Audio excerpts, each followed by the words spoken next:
see what happens here. It takes a second to get started, so we'll let YouTube catch up. Or is it my internet? One of those. But there it is. All right, so welcome back, guys. It's been a good 2-week break. It's been nice and relaxing. I hope everyone else had a pretty good break as well. So this week we're going to be kind of starting something new. We're going to get into the crits in a second, but we have some kind of new, I don't say developments, but new things coming down the line, and I kind of want to talk about it just a little bit later. I'll talk about it once we get a little more into like my demo side, when we're just kind of chatting and stuff like that. But I guess we'll start off with some of the crits and stuff, and we'll go from there. So with that in mind, I guess since Riley's here, we'll start with Riley. That way we can kind of get that stuff rolling. Let's see. Boom. All right. Riley, you can see my screen, right?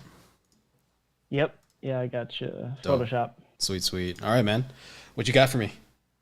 Yeah, so basically I just tried to address the stuff we talked about last stream, like trying to figure out this drone design more.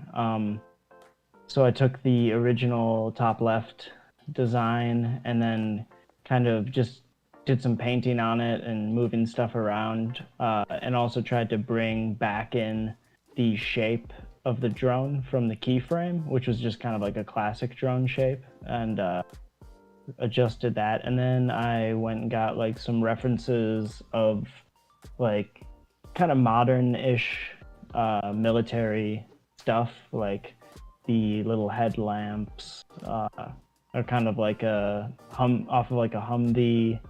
And so the right side, I was just kind of exploring.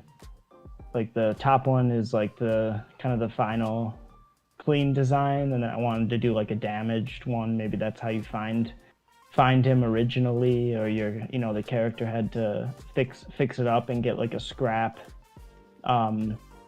like hover part on the left side. Yeah. The one below that, I was thinking just show the lights on, and then I was thinking maybe the little mouth area there can open up, and then that's where you have to like put the energy source, like canisters kind of in there, so you have to like keep your drone charged up, and then kind of gives him, maybe if you're interacting with him, since he doesn't have any eyes normally flying around, kind of feels like maybe there's a little bit of personality like when it opens up a little bit. And then I just messed around with like a sharper, more techie design, but I like the round one better. Dope. Cool, man. I guess before we talk about this, what do we have here?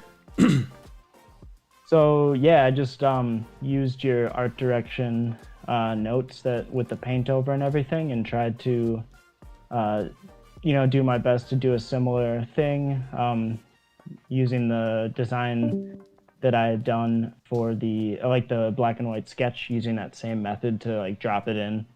And then, yeah, working on the city, making it like way bigger up top, and trying to do some of that like lost and hidden parts, so it like feels bigger than, you don't know how big it is really, but it looks like there's a lot there. And then, yeah, just adding the chunkier snow in the foreground, and just trying to work it up to a little closer. Cool. To finished. Dope, man. All right. Anything else before I jump in? Let's see. Yeah. I guess, yeah. Just your thoughts on if the city's feeling like too busy, or is it just the right amount? But I think there's still balancing to be done on this image, but I think it's moving in the right direction. Mm-hmm. Gotcha. Yeah, I mean, I think as a whole, man, like all of the with all of it, right? It's going a pretty good direction. I think for me, really, all I'm looking for now is just starting to just pull the trigger on things, right? So, like for example, with your drone, just just go for it, right? Whichever one that you're kind of leaning towards, right? I do like, there's something about like a little bit of all of them where, I think particularly this one has that, what is that, C3PO vibe, right? Where it has like that extra, you know, just piece from something that was kind of like rigged in there, which it kind of gives it some character, which is nice. I do like that the lights aren't where the eyes are, because, if you lean into it too heavily, like I think this one leans into it a little bit too close, where, like the eyes are where the eyes go. You know what I mean? Like it feels very, I don't know. It's like too easy, but I think with this one, it kind of gives us enough of that face that we're kind of looking for, or that resemblance, but then, it is a drone, right? It's like, I think, trying not to toe that line, because you get that, there's the feeling that there is a design sense to it, and then there's like iDog. You know what I'm talking about? Yeah, I don't know if you remember that. That's a old take, but like it'll feel like someone designed an actual pet, right? And that's probably not the vibe that this drone's going for. So I definitely like where that kind of stuff's going. I mean, for me, really at this point, I would love to kind of just see it in a different angle, right? So now, like, whenever you start kind of figuring out the rest of this, because we have some good, I guess, established forms. We have some general ideas happening, and we're figuring out the hinges and stuff and how all that works. Now it's we need more information. Like we need the top 3/4 view. That way we can actually like pull triggers on designs, right? Something to kind of be aware of whenever you're working in production, specifically like in a faster pace environment, you want to try and squeeze in as much information as possible, right? In that first round where there's whenever you show this to somebody, right? We're a couple weeks into this design at this point, probably I think 2-3 weeks, and by that first round of like showing it, you want to give me basically the entire thing, right? And then like a 3/4 view tends to be like a better place to kind of start in that. But as we're developing, it's hard to pull the trigger on just a front profile, right? Because it's very difficult to, I guess imagine the rest of it, because this could be like super short, right? If you look at the top view, it could just be like basically a ball shaped thing, right? Or this could be like super long, you wouldn't even know. So I think moving into that next stage of like that 3/4 view would probably get you a little bit further. You know what I'm saying? Yeah, I was planning on building it in Blender next, and then that would allow me to like do different views and stuff like that, and make call outs easier. Dope. Yeah, man. So really for me, ultimately it just comes down to kind of what you want to do. So pick whichever ones you like. I am liking number 2 for some reason. I think number 2 plus like a little bit of that light design from 3. I think, or I guess whatever this row is. But I think that would probably be a good place to kind of start, and then we'll kind of crit from there. Cool. Yeah, I was liking 2 as well, and 3 is just it's like it would be the same thing, but just like lights on and then like open versus closed. So dope. I can it's like a functionality type deal so 2 could have those same functions as well. Yeah, totally. So yeah, no, I think that'd be dope. So what else we got? So for the keyframe, let's see. I think we're in a good spot, man. For me, really, the only thing left to do on this, right? I mean, obviously, there's a million things you could do. There's a million things and places that you can kind of take this painting, but really, the information's there, right? We have because we have the city, we have the structure, right, and then we have the area, and we have the guy. And it's hard to take this any further without getting into like a full render pass or a full cleanup phase, right? Because at the end of the day, this is really just a a placeholder for a lot of these things. And so now I would probably start getting into building everything out, right? Just like how you're going to build out that drone dog in 3D. I'd probably do the same thing with at least one of these docks, right?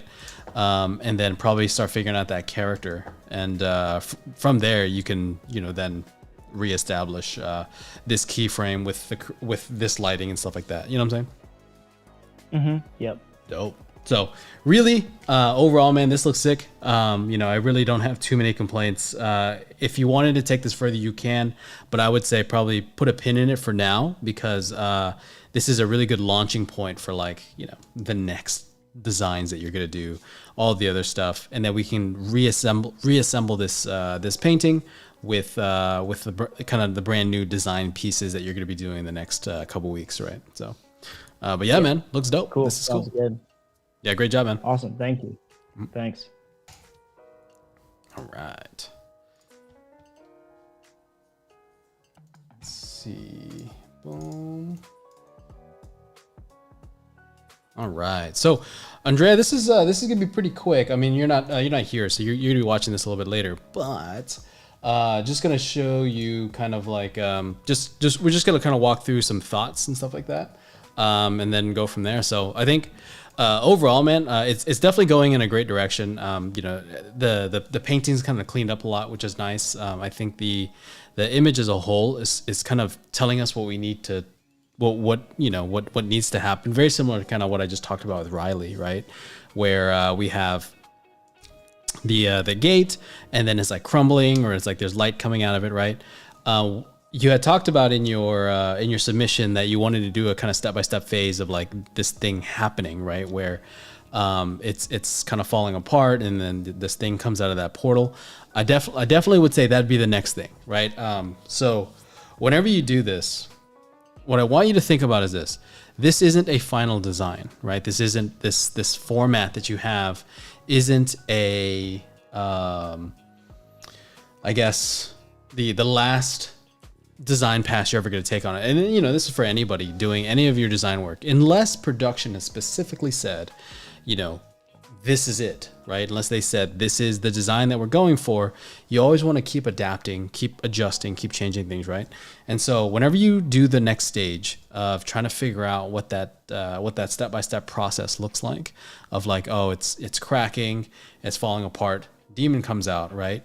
All of these things are just placeholders. That chain, the cracks, right? That light, the orangey light that's inside, and then the whatever the portal looks like on the inside, right? You have so many opportunities to design these things. Don't just design that specific chain. You know what I mean? This is a regular chain. This is a chain brush that you used to kind of help you get to an idea faster. But start designing that chain, right? Is it spiky? Is there like triangles on the outside of it? Is it, a one of those like, more gnarly chains? You know what I'm saying? Like, there's a lot of different things you can kind of do to this to make it more interesting and more, I guess, make it stronger according to, whatever you're designing here. So that's what I would do next. I would probably isolate this, just like I did with my centipede creature, to isolate it onto a gray background, probably do draw overs, and start designing how those cracks happen too, right? Where they start. Because whenever you're looking at like this crack right now, it's kind of even. It's almost like, it just kind of, the whole thing kind of cracks as a whole, right? But if there's a portal inside here and there's a dude trying to get out that way, right? Maybe the crack kind of starts here and it spiders out, very similar like a broken windshield. Whenever you hit it with something, right, it like kind of shatters, from the impact point, right? Think about those design senses, because you want to tell that story. Because right now, it's like kind of like a molten ball, right? It's like kind of all evenly breaking out, right? Which could be cool, right? That could be the effect that you want to say, but you can help tell that story just a little bit better. So that's what I would do. The base concept does look nice. It's going in a great direction, but just don't forget that you can design all those pieces still, right? The chain, the cracks, the rock itself, even the way the orientation that the chains are wrapped around, And then don't forget about the intersection points, right? A lot of this stuff is first pass. I guess it feels like a first pass where it's like, here's a ball and here's something trapped inside, and it feels like it. And I like the reinforcedness versus like kind of this stuff here. I think this kind of, it sounds kind of funny, but it feels like one of those rotisserie barbecues. You know what I'm talking? You know, like in those like adventure movies where like they capture the hero and they're like roasting him or whatever. It feels kind of like that, not in a bad way, but you know what I'm saying? It just kind of gives me that vibe. So no matter what you want to do, just kind of keep those things in mind. On that next pass, up that game just a little bit further, because you're basically going to be like keyframe animating it, right? Where you're showing that crack happen and then it shatters and then something comes out. You know, there's a step-by-step process, and you want that to make sense because somebody's going to have to, you know, animate that, or, you know, build it, animate it, and like create the VFX for it, right? So not too many drawovers today, just steps moving forward, right? So, but yeah, great job, dude. This is looking cool. All right, let's see. Yo, what's up, Zilla? What's up, Cat Thistle? They're saying hi in the chats. I need to talk more during crits for the people that are commenting. So don't be afraid to comment stuff in chat, even though I'm like doing stuff here. So let's see, what do we got? This is Matias. Nice, cool. So yeah, so last week we had the crit of the guy. He was kind of like, this is what you sent me. I believe this is the same one. This is what you sent, and he was just kind of like coming at us, right? But yeah, I was like saying, oh yeah, he should probably be doing something, because it, you know, you want to kind of set up this idea of, you know, he's charging at us and he's about to do something. He's attacking us. He's defending. He's doing whatever. You know what I'm saying? And so definitely, I like where it's going. I would definitely probably approach this a different way, right? So let me check something real quick. I think you had a cool. Yeah, you had some words. So I'm gonna read those real quick. Hi Kenny, I went for a backlight setup on the spirit fighting painting. I went this way mostly to use the cave openings on the back of the spirit. What? Oh, because he wanted those holes. Okay. I'm not sure about the attack that the spirit is doing. Now that I look at it, maybe I would look cool, something like a glowing magma texture and arm, maybe some other kind of attack. What do you think about that? Absolutely the no lighting setup painting, in case you wanted to try to use that. Try a better light. Gotcha. For the blue painting, I tried another pose. Let's look at the blue painting real quick. Here you go. Try another pose. The idea is to portray the spirit is still adjusting since it's the middle of summoning. I was thinking the spirit was doing this kind of like awkward pose, similar to when zombies resurrect and its body starts twitching before launching into attack. This red lightning is crackling through all of its body. I'm not going to be able to make it to the live stream. Thanks a lot for the feedback. Cool. All right, let's talk about this one first. So I like the lighting and stuff. That does look cool, right? I think the you know, having this imposing thing kind of coming in, I'd probably just kind of push that atmosphere just a little bit. So I'm not gonna do an extensive paint over, but something along the lines of like really making this feel large, right? Because the darker you make something, the closer it feels, right? Just because, like, you know, if it's next to you, right, you get that full range of value. And then whenever you're looking at something far away, that value range kind of gets crushed because of atmospheric perspective, right? So to make something feel bigger, right, you want that atmosphere to kind of come in. So that's probably what I would start doing, but that's the least of the problems right now. What I'd probably think about, right, is really defining what he's doing, right? Because this is a very, I don't know, very specific type of fight. Like this guy, he has some sort of club. You know, our guy, you know, the dude that summoned us, right? Because we're in the point of view of like the other spirit that's like charging the other way, right? And so right now, you have this dude with a club, right? And it's very specific, right? The way the pose is, there's two hands on this club thing, right? And so it makes it so, you know, you understand like, oh, you're about to get swung at, right? They're about to swing this this club, and then, you know, your character, or us, the spirit, probably has something similar, right? Something proportionally the same, and we're swinging that as well, right?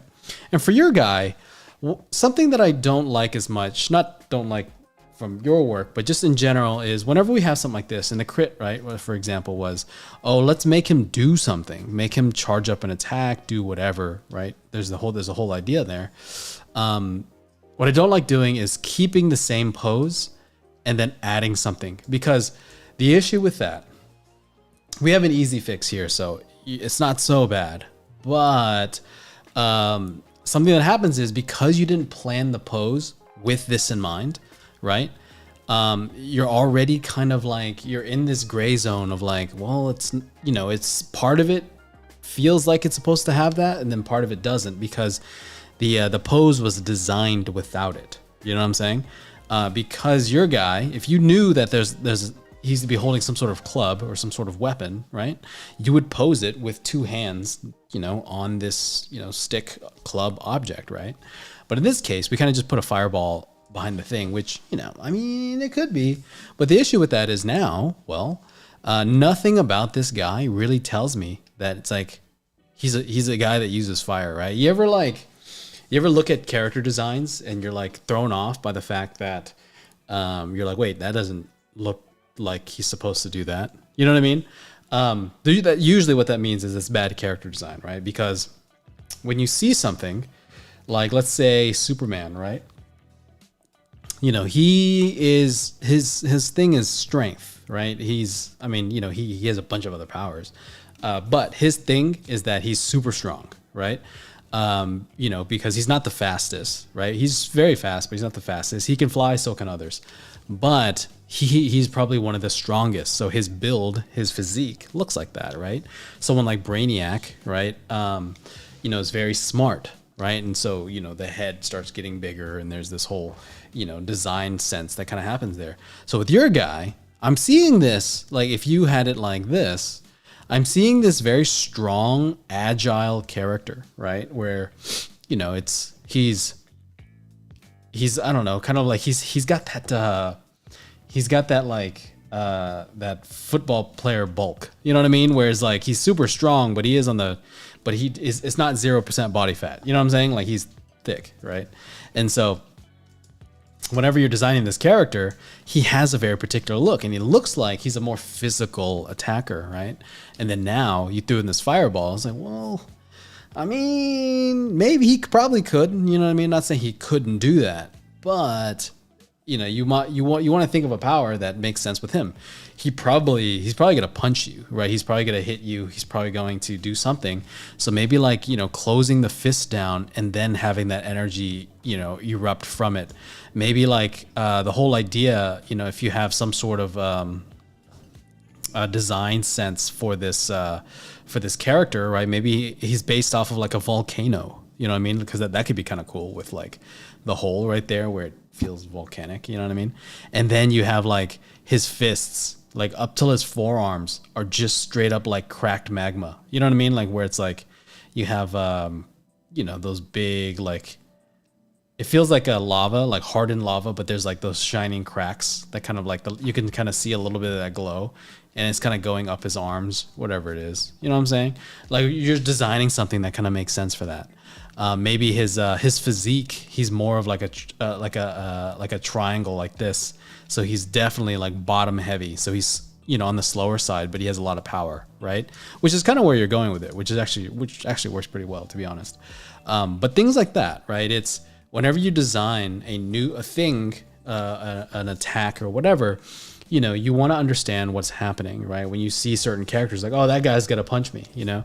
Oh no, that guy's a sniper, right? Or that guy, he uses knives, or he uses a sword, or he uses a shield, whatever it is, because it says something about the character, right? So that's what I would do for this character. I think the image as a whole looks great. I would start figuring out a lot of this other stuff your next stage would probably be figuring out what all of this is, right? Because there's a lot of like lines and a lot of things here, but I kind of want to start seeing what all this is. I'd probably get rid of that, or maybe even like, you know, make more of them if that's the case. Because right now we have one, but we don't really have a setup as to like what that is, right? Because when we're looking in our scenes, think about the shape that you're making, right? If you see it once, you'll probably see it again, right?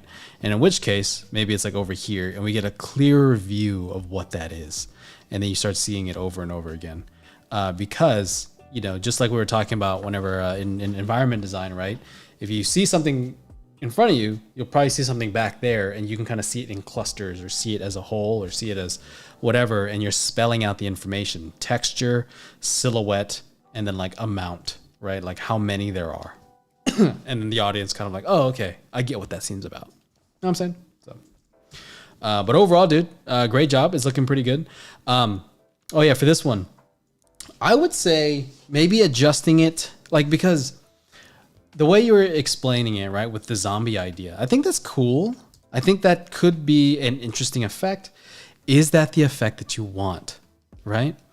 You know, because if you want him to come out like a zombie, well, you know, does this look like the way a zombie moves? No. You know what I mean? Like, you know, I always think about like, you know, the scene in Aladdin when Genie comes out and he's like stretches and there's like this kind of like powerful stretch that kind of happens. You know what I'm saying? Or like, especially like when Jafar comes out, when he becomes a genie himself kind of thing, or even, you know, any other type of summon type thing, right? There's a very, he's like, it feels like they're charging up energy or they're gathering energy for themselves. And, you know, it feels like he's kind of being shocked, right? You know what I mean? Which could be cool, but you could have it to where it's like giving him life. You know what I mean? Where maybe the lightning bolts are kind of following his veins. You know what I mean? It creates this, I don't know, this network, this effect where, you know, you start seeing the shape of his body with the lightning effect. You know what I'm saying? So I think as a whole, it's starting to look a lot better. I think maybe doing a couple variations on what that pose could be, just really quickly on the side. You know, try to find some more powerful ones. Show me like this pose right here, and then show me like, you know, 2-3 seconds before and then 2 or 3 seconds after, and pick which one you like better, right? There's the, he's just coming out and he's, you know, and then he's like starting to form, and then he just, I guess, fully formed, right? He's like, kind of like when Thanos like puts on that final thing and you see all that like energy kind of run up his arm, you know, it's like right when it happened, and it creates that moment. Because you kind of want to pick which part of the animation will kind of say it best. You know what I'm saying? Because any one of this can look good, but you know, if you're gonna see it for the first time, you want this to be like, oh shit, this is happening. You know what I'm saying? So, but yeah, man, I think overall it's looking great. This is it needs clarity in some areas. The environment needs some clarity, and then after that, it's you know, just I'd probably start doing designs, gray background designs, just to kind of start figuring out like this thing. Be a little more focused on design and a little less focused on the environment itself, right? So, but awesome, dude. Great job. Thank you. All right. Vishal asks, do you use ZBrush for 3D? I don't. I probably should, to be honest. But no, I don't. I just use Blender. This isn't going to be, for today, we're going to be using a little bit of 3D and very heavy emphasis on the little bit. This is kind of meant to be something for more, I guess, I don't want to say beginners, but, you know, not advanced 3D people, right? Because, you know, we want something to be a little more manageable, right? Something that people can kind of, you know, grab onto and kind of launch themselves from there, right? So I'm not going to be doing anything too crazy. But we are going to be doing, you know, just a little bit of like understanding as to like how I design really quickly in 3D without being kind of tied down to a lot of the details, right? So, but yeah, for I guess short answer is no, I don't use ZBrush. If you want to buy me a license, I'll definitely do it, just for you, man. So. Okay, cool. All right, did I miss anybody? I don't think I did. Let's see. Dope. So, Awesome work, guys. I think it's cool because like just seeing the assignments. This is week what 5? Or that was week 5. This is week 6. In this project, right now it's like, you know, just start designing. This is actually the easy part. I don't say easy part, but like we most of us know how to do this part, right? Where you start kind of isolating out your designs, doing 3/4, doing all that. At this point, I want to shift gears, right? So I talked about at the beginning of the stream how we're going to be doing something a little bit different today. I was going to continue on with my centipede painting, right? Which I definitely will. Definitely don't. We will come back to that probably in the next couple weeks. But I wanted to kind of touch back on some of the design things, right? Because I've been having a lot of questions on design as a whole, right? Just like understanding, you know, just these little pieces. And I kind of want to do just a quick breakdown, not a quick, but a quick process on how I actually design something using a little bit of 3D.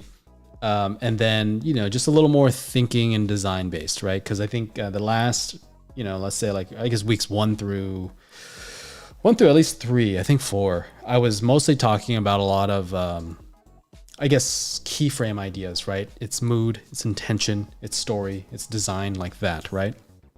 And now what I'm going to be doing is starting to figure out like how form language works, function, and things like that, while, you know, just kind of dipping our toes in 3D a little bit. Because if you're not used to using 3D, it can be very daunting, right? I know for me, like the menus kind of scared me off for a while, where I was like, there's just too much. And to be honest, it still feels that way.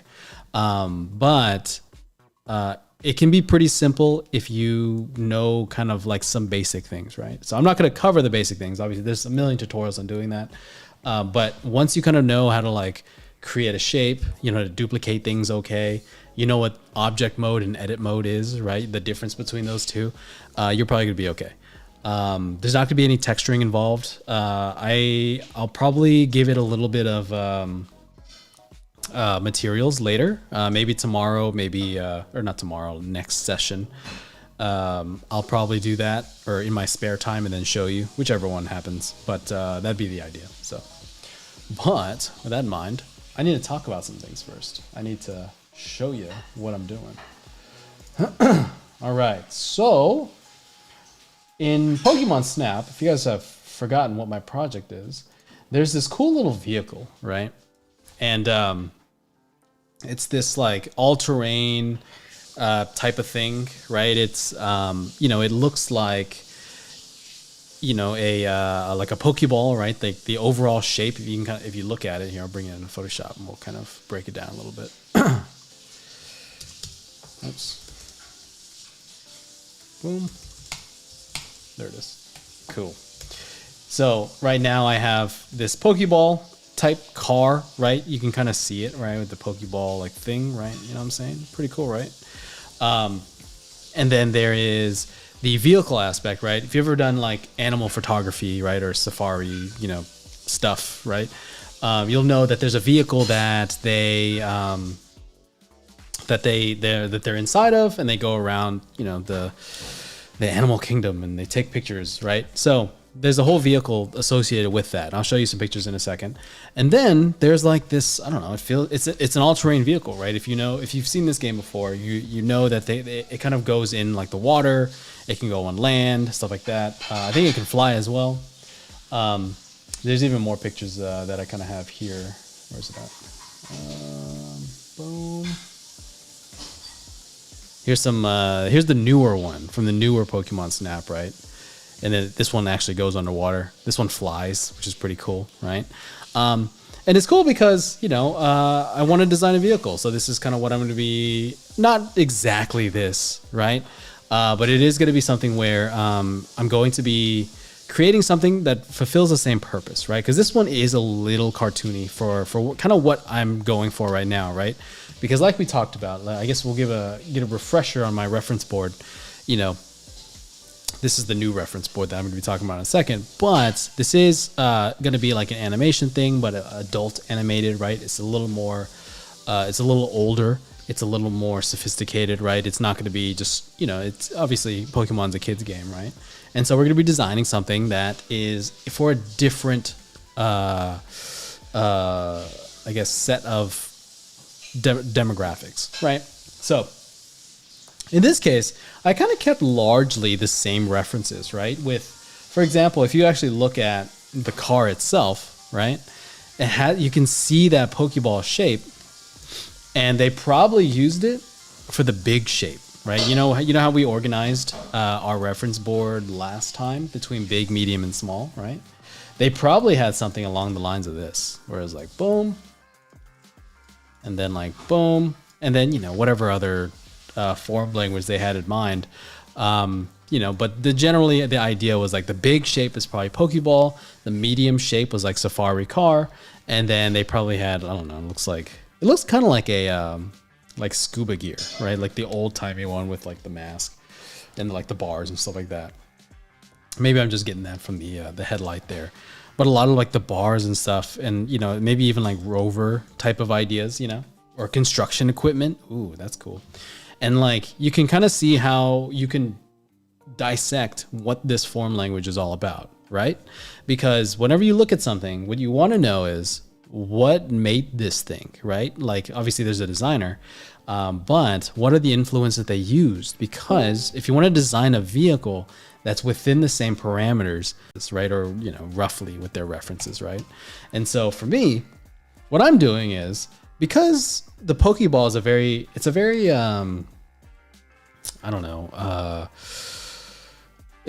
non-realistic shape, right? I mean, not the Pokeball itself, but if I were to use that for the big shape and create a vehicle that's a sphere, right? Not that it's not realistic, but generally speaking, it's not as sophisticated as we probably could want, right? Because we still want this to feel like a real vehicle or something that's like understandable and usable.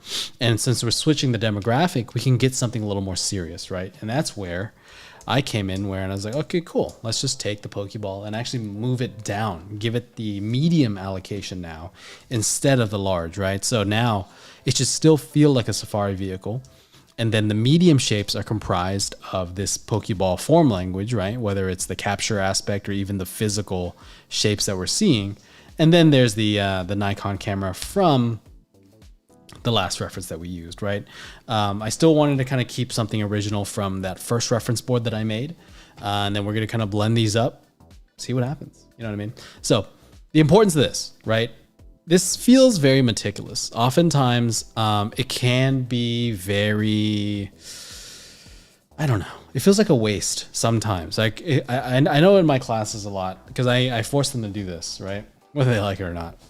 I force them to set up a board like this, and it's very uncomfortable because a lot of us are used to just throwing our references into a program, and it kind of rearranges it all, right? Forgot what it's called. I don't use it, but you guys know what it is. Pure Ref, and then it kind of organizes, and then you have this just clusterfuck of a board, right? It's just like a bunch of like little things, and it's really hard to kind of understand what the purpose of that board is, because it's every reference, right? I have a whole folder. I'll show you that in a second, but I need a couple things that just lock me into the direction that we're going, right? I need it to feel like these things. The other stuff's extra, but if you can organize your information, you can repeat this step, right? Because when we're working in games, working in film, animation, whatever, you're not just designing one object, right? You're designing multiple objects. You're designing a whole world full of objects. And if you don't know the recipe to make it, right, it's really hard to make the next thing, right? You make the one vehicle, right? The main character's vehicle, or your rival has his own version of a vehicle. And like, shit, I gotta stumble across that design as well. But if you understand the allocations, right, 70, 20, 10, right, percent, right, for each reference, it can help you kind of design that out just a little bit better, right? This is something that, as a world builder, you really want to understand, because if you look at this, and I actually, if you were to let's just rotate these around, just switching the big and medium, if you kind of imagine what that vehicle looks like, that's a whole different vehicle, right? It wouldn't even fit in the same world as some of the other ones because it's more whimsical, right? There's it looks like this, right? And this vehicle right here probably wouldn't fit in our everyday life. It just looks odd. It looks cool, but it just, comparatively, it just doesn't look right. And so whenever you change these proportions, you have to understand that you're changing the style and the language of your world, right? And if you can understand what this is, you can make anything else from it, right? I can make, cameras now. I can make, other vehicles. I can make buildings, stuff like that. Just replace some things here and there, but the proportions, right? So, all right. So how did I come to these conclusions? So looking at this, right, I definitely, whenever I'm creating this vehicle, right, I need to know that this thing is a Safari, it's based off of the idea of a Safari vehicle. So cool, use that as one of the references, because you use let's say some other vehicle like a jet ski, right? It's not the same idea and you won't get the same kind of things from it, right? And then, obviously Pokeball, right there, it's clear that they used it and it's a Pokemon game. And then there's this 70s camera, and this is from my reference board. This is what's gonna be tying it back down to my stuff. I haven't used it that much, but hopefully with this round, I'm gonna be using it a little bit more. We'll see how that goes. But we're still gonna be just kind of dialing that in as we start figuring out more pieces, right? And then looking at some more of my references, let's just look at stuff, right? I just gathered a bunch of images because I was like, okay, this vehicle needs to do a couple things, right? It needs to drive, right, on most terrains, right, where it's like, hills, mud, snow, whatever, desert, right? It needs to be able to go in the water, and it probably needs to be able to fly, right? We can, the fly stuff we can make up as we go, but I just started looking for vehicles that did that, right? So in this case, this is an amphibious vehicle, so it's like a boat car, right? And then there's this these NASA rovers, right? Or designed. This is some more of those Safari vehicles. Some Mars. I think this is the Mars rover, right? Yeah. Some Land Cruisers from the late 70s and 80s, right? Because I could have picked a Jeep. I could have picked like a Ford, like an American brand car, right? But something that I wanted to do was, well, since I have Japanese as a focus, right? Especially because I have a Japanese brand as a camera and it's located in Japan, right? Why not just use or find reference of vehicles from that country, right? At the very least, you can kind of start seeing where my references and my thought process started kind of pushing into a certain kind of zone, right? This was pretty cool. But just more pictures of that, right? Just like them doing things. And like this is I believe this is I mean, this isn't real. This is a design, but it's the same general ideas, right? Cool. These are some cool all-terrain tires. I don't know if they actually went through with it or not, but like it was a kind of like test they were doing to like go over some like gnarly just terrain and stuff like that, where it's a tire that doesn't pop, right? So some ATV type vehicles, right? It's more of that. It's more of that. It's more of this. Same idea. Same one from the beginning, just the other side of it. All-terrain vehicles, right? Pretty cool. So you're kind of seeing a general kind of thing here, because there is something that you need to understand about this reference, right? There is something that is, I guess, similar in all of these vehicles, right? If you look at the tires, you look at the way like things are, it's not like thin street tires, because they probably couldn't handle that. They're thick. They're super like grooved, and there's these big treads in them. And then there's like a lot of bars, and there's a lot of like attachments and things like that, because they need equipment. Because when you go to these places, if you've ever seen it, they get stuck all the time, right? It's just off-roading, and there's like mud, and there's like pits and all that stuff, and it has to be able to get through all that really well, right? And so whenever I'm looking at these things, I'm trying to understand those pieces, right? The wheels are easy, right? We get that. And then there's like the grills in front, where it like kind of protects from collisions and various things like that, right? All of them have it, And then there's like protection for the people inside, right? This one's pretty cool. This is it looks like a Tacoma, like an old like a Toyota Tacoma, And then it's cool because this whole windshield in the front here drops down, right? And the whole thing becomes flat because they're taking pictures. So it gets out of the way for them essentially, which is freaking awesome, right? That they just modified something like this.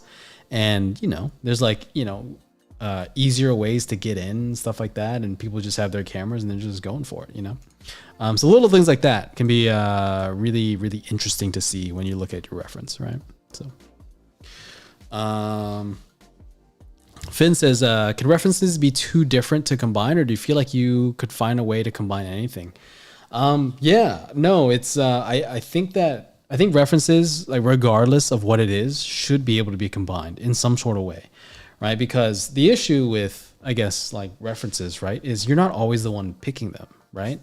Something that happens a lot in entertainment design as a whole is you'll jump onto a project and there'll be somebody, you know, a lead, an art director, you know, director, showrunner, whoever, a client, right, giving you references that'll be like, oh, hey, we were thinking this plus this, right? It's Star Wars meets Akira, or it's, you know what I mean? There's references that they have that they will bring in, right?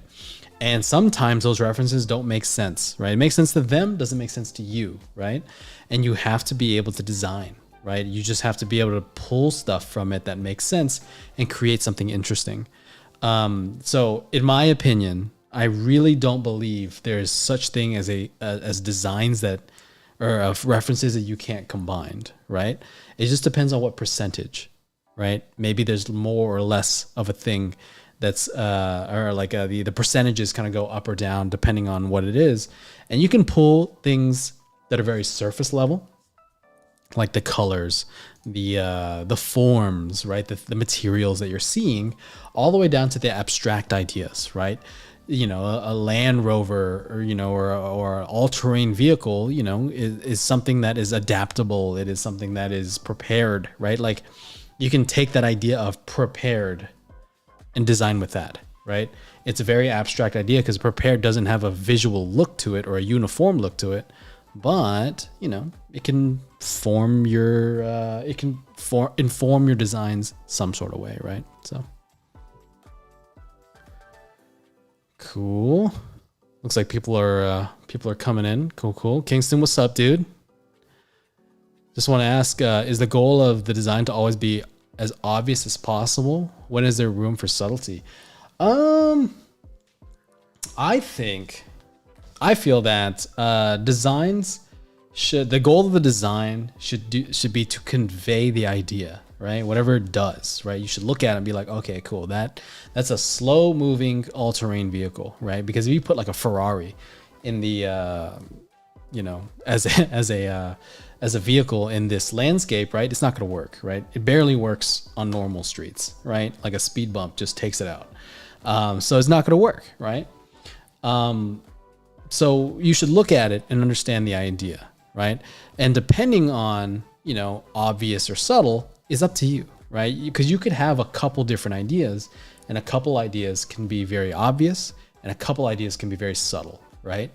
You can have a lot of things where, you know, like for example, when you look at a lightsaber from Star Wars, right? It's very clearly a sword, right? I mean, it's so obvious that you might not even think that that's a reference. It's just like, yes, of course, right? It's a sword, right? But then, you know, it's a very elegant sword. It's a little more subtle, you know, or maybe there's you know, there's other smaller things about it that you didn't quite get, right? We always like kind of find references and things where it's like, oh yeah, I see that, you know, it's like a very minute thing. And that's cool, you know, and having that multiple levels of information can be very, it can really make your design so much better, right? So I would definitely consider it both.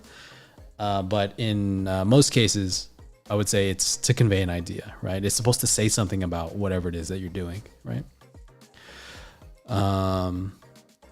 Kingston says, I guess an example would be if an iMac was literally an Apple-shaped computer versus a laptop with an Apple logo on it. Exactly, right? It's, you know, they have different influencing levels of references there, right? So you can kind of pick and choose, and depending on what that, you know, depending on what that influence is, right? Whether it's big, medium, small, right? 70, 20, 10, it'll kind of say something else, right? Because if the computer was in the shape of an apple, it'd be very kind of whimsical, and it sounds like a kid's toy, right? You know, those, what is it called? Leapfrog, like children's like learning devices. You know what I'm saying? Like it feels very whimsical, right? It's like a frog face with like buttons on it, right? And then there's like Apple, where it's like nice, sleek computer, has some really cool finishes, and there's like an Apple logo on it. There's an icon of that thing. You know what I'm saying? So things like that. All right. So enough talking. Let's get into this. Well, I guess, I'll be talking the whole time, but yeah. Let's see. Boom. Let's turn this off. And then, cool. I guess I leave this on the side. No, I don't need this right now. Actually, hold up. I'll save this as a JPEG. Boom. Save. There you go. All right. Save that.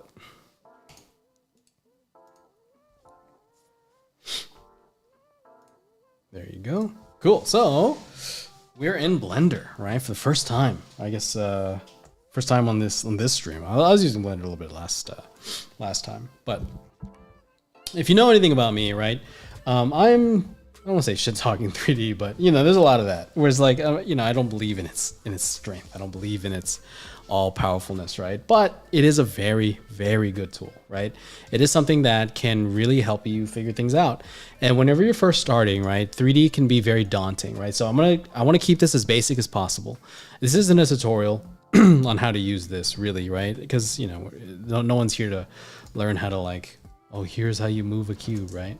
But what I want to do is start, you know, just seeing what we can do, right? Showing you how I approach actually using 3D in a very quick manner, right? So, there you go. See, like, we can start with any shape that we want. Maybe maybe we can start with a sphere and kind of start figuring like out those parameters, right? Start seeing like, you know, what, I don't know. Let's see, hold up. There you go. Hold up. Sorry, it's been a second since I've used 3D. I'm kind of rusty, so cut me some slack. But I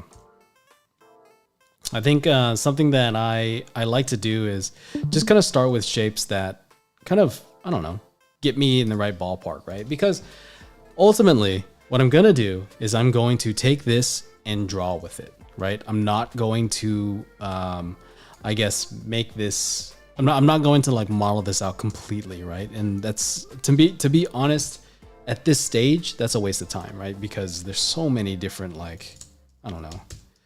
There's so many different things that you could do, right? At this stage to kind of get an idea out. So I'm not going to like spend too much time, but you know, I'm just going to start making stuff, right? And don't be afraid of like, you know, getting bad geometry or whatever. Who cares? You know what I mean? You're not the one modeling it, right? So, but what I want to do is just start figuring things out. Just start grabbing pieces and seeing what sticks, right? Because ultimately, I need to start kind of pushing this into a better shape, right? Just, you know, more along the lines of kind of what I was thinking. So, hold up. Maybe something like that. That's kind of cool. Is that cool? Is that cool? That's not that cool. People like that actually know how to model are like, dude, this guy's trash. What's wrong with him? This is kind of where I'm just guessing, right? Because what I want to do is I want to create I like that, I really liked that, that truck. Where was it? This one, yeah, like I liked how flat it was, right? Because I really enjoyed like how, you know, they literally just cut off like the top of the cab and it just, you know, it's just like gone. You know what I mean? They just modified it and then they put it in its own window and stuff. And I kind of want to create the same feeling, but I do want to create that. I want to have that more. It is a futuristic world, right? We're 100 years into you know, this I guess this different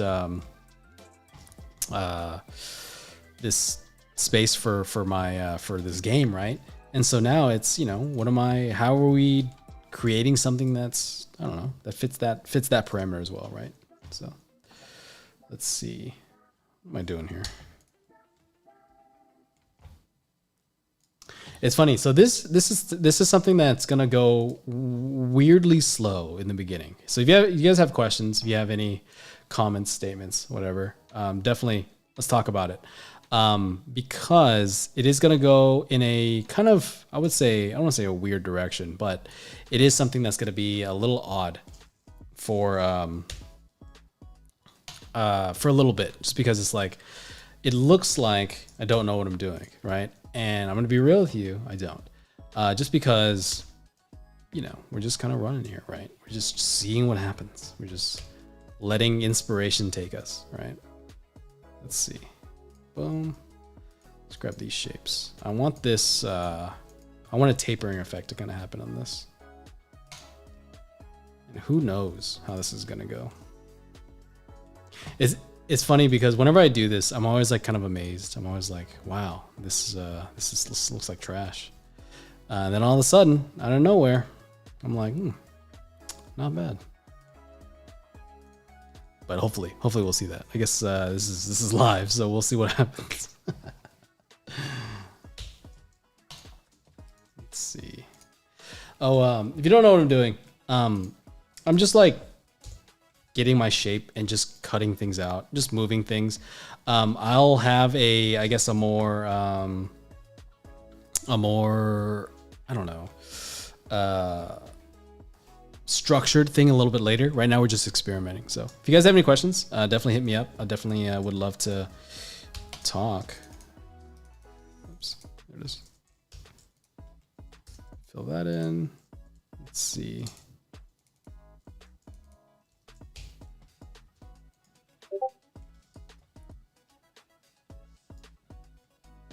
How's it going, guys? There's people in the Discord. No one's talking. How's everybody's breaks? Does that go all the way? No, it doesn't go all the way. I'm chilling. Nice, dude. It's good. Relaxing. Everyone's on should be on break right now, right? Should be pretty. Things should be people should be slowing down at this point, right? As far as I'm aware.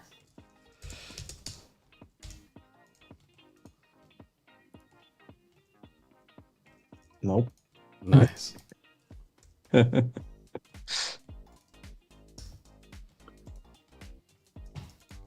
see.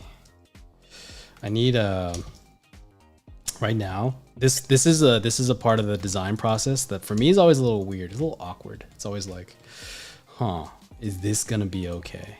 You know? It's always like it always feels like I don't quite, I mean, not that it feels like I don't quite know what I'm doing quite yet, but then I'm like, I'm just trying to feel it out, because what I want to do is make sure that this, make sure this object or this thing kind of starts, I don't know.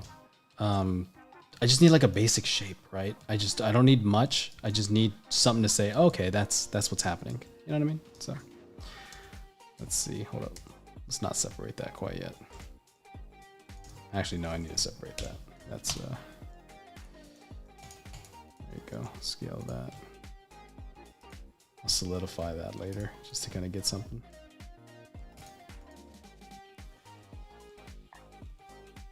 You guys have any questions? I have some stuff I want to talk about a little bit later, but just in the meantime, I guess I'd love to kind of field any questions that you guys have. Actually, in the chat, Ian says, "Are you building the creature now?" No, I'm not building the creature. We're doing a vehicle right now, so we're gonna come back to that in a second. Not in a second. In a bit of time, right? But right now we're going to be doing some just designs based off of the vehicle from the game, right? Because if you played Pokemon Snap at all, there is a vehicle. There's a safari vehicle that you kind of drive around in. And I'm just creating something right now, just to figure out some of those ideas. So we'll get back to that centipede a little bit later.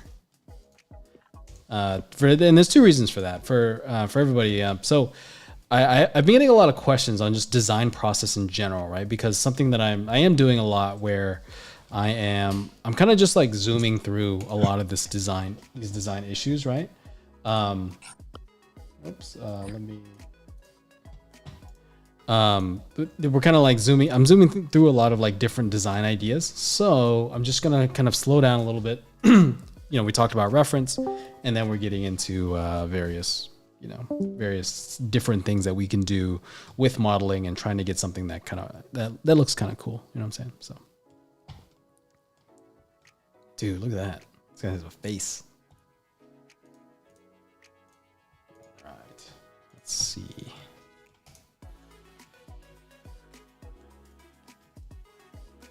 I swear this process, it feels funny. It feels like it's always like I don't know. It feels like super I don't know. Tedious. You know what I mean? I don't know. Let's see. Let's see if I can do this. But I promise you we're going somewhere with this. It feels very like, I don't know, very slow in the beginning. Very similar to whenever we're painting assets. Like, it feels odd because this is the same idea. So for those of you that know me at all, you know that I work the same way regardless of what I'm doing. So what happens is whenever I'm doing this process, it feels very like, oh, you know, it's the first probably hour or whatever this is going to be, right? So by 9 o'clock, it's going to be like, what the hell is he doing? This guy's paid to do stuff like this. You know what I mean? Like, it feels odd. But after a second, you'll start seeing how I kind of use all this stuff. So let's see. What do I need?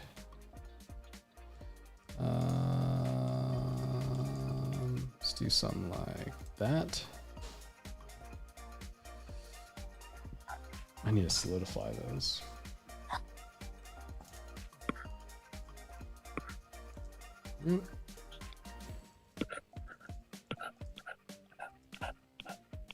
Yo, Alex, your mic's going off, dude.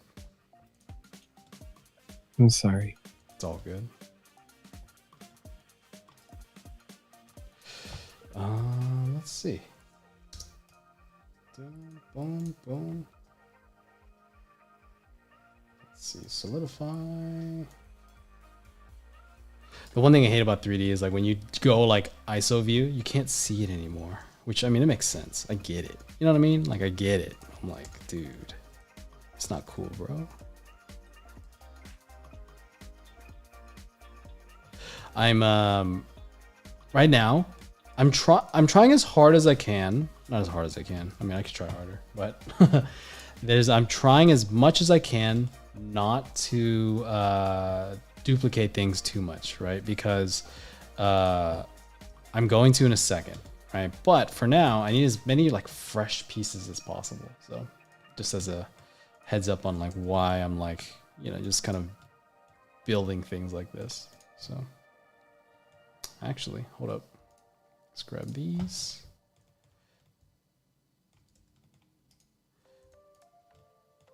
I could probably mirror things too, but whatever.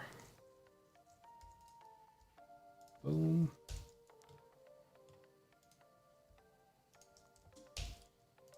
Dude, look at that. He's got glasses, bro. What's up?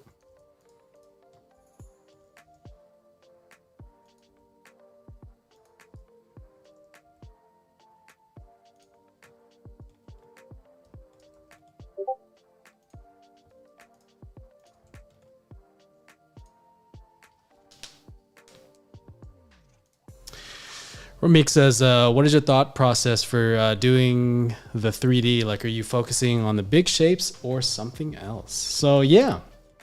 I'm mostly focusing on the big shapes, right?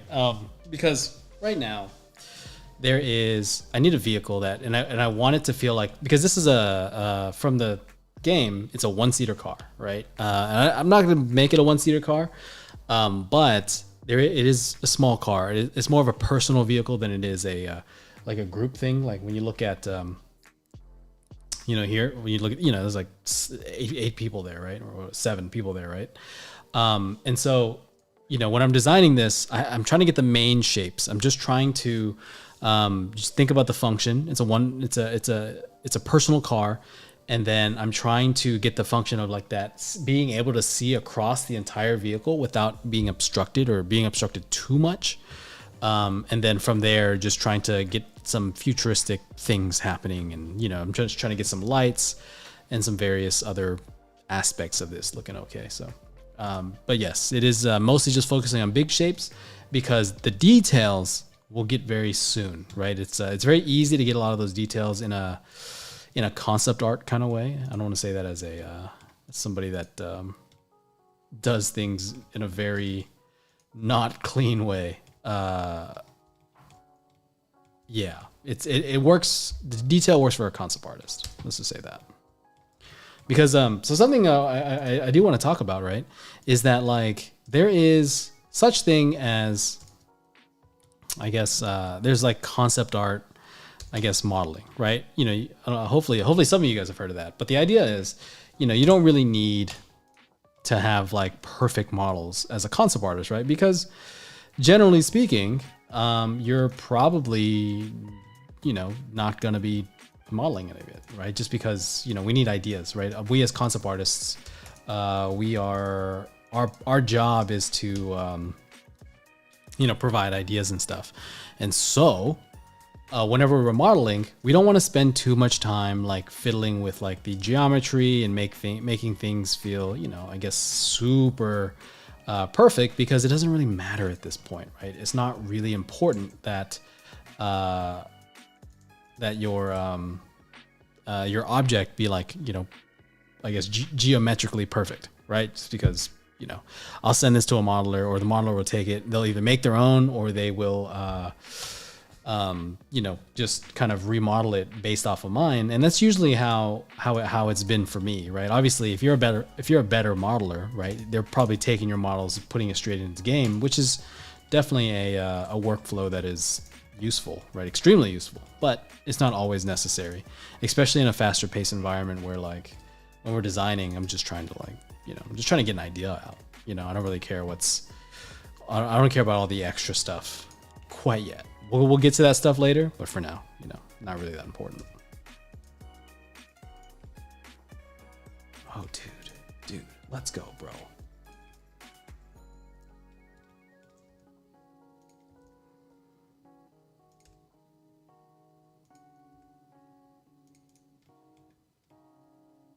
I'm trying to get this this kind of like buggy feel to it, like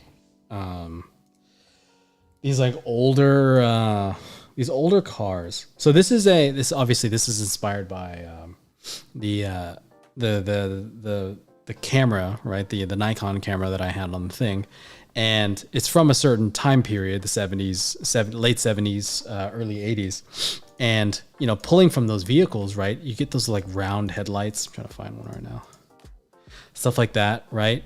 And, just imagine like this whole thing, but like just chopped off the top and then rounder form language, right? That's what we're trying to create here. So I'm trying to create that, like, I really like that. It feels like, it's always like darker on the inside there. It's always like, I guess not that picture, the one picture where it's like white, but, it's used, that grill inside of there is dark. Some like older BMWs have it and stuff like that, but where's it at? I swear it was there. Yeah, like that. You know what I mean? So that's kind of what I'm doing. So I'm trying to create that feel with a futuristic vibe, with that kind of nods back at some of the older stuff. So, oops. There it is. Set origin to geometry. Yeah, that works. Oh, that's weird. Bro, what's happening here? Oh, that should be fine. Why is that not fine though? Something like that.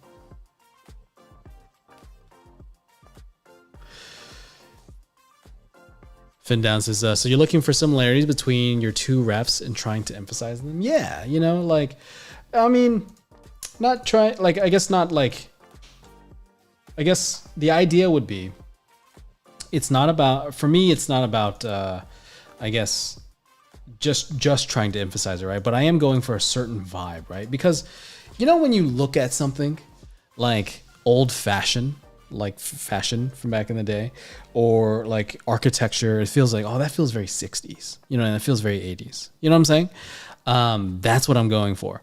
Because when I'm designing, right, it's the same idea that we had before. I am creating forms, yes, absolutely, right? But I'm trying to create a feeling that you get when you see this. You know what I'm saying? Like because, you know, you could do headlights a million different ways, but then you see headlights like this, you're like, oh, okay, I kind of see it, right? It has a vibe to it that kind of, you know, reminds us of a certain time period. You know what I mean? So that's what I'm going for. Whenever I'm designing, I don't really like to just, you know, make forms that you know that sci-fi idea where it's like it's a square, but then a corner is like cut off of it. It's like, oh, sci-fi. You know what I mean? Usually that's like the most basic generic thing that you can do to make something sci-fi. I do it all the time, right? But it usually doesn't mean anything. But if you make this a hover car, right, it's already kind of feels sci-fi. Like if you know, look at it like that, you know, it's already pretty sci-fi. You're really not that far off, you know?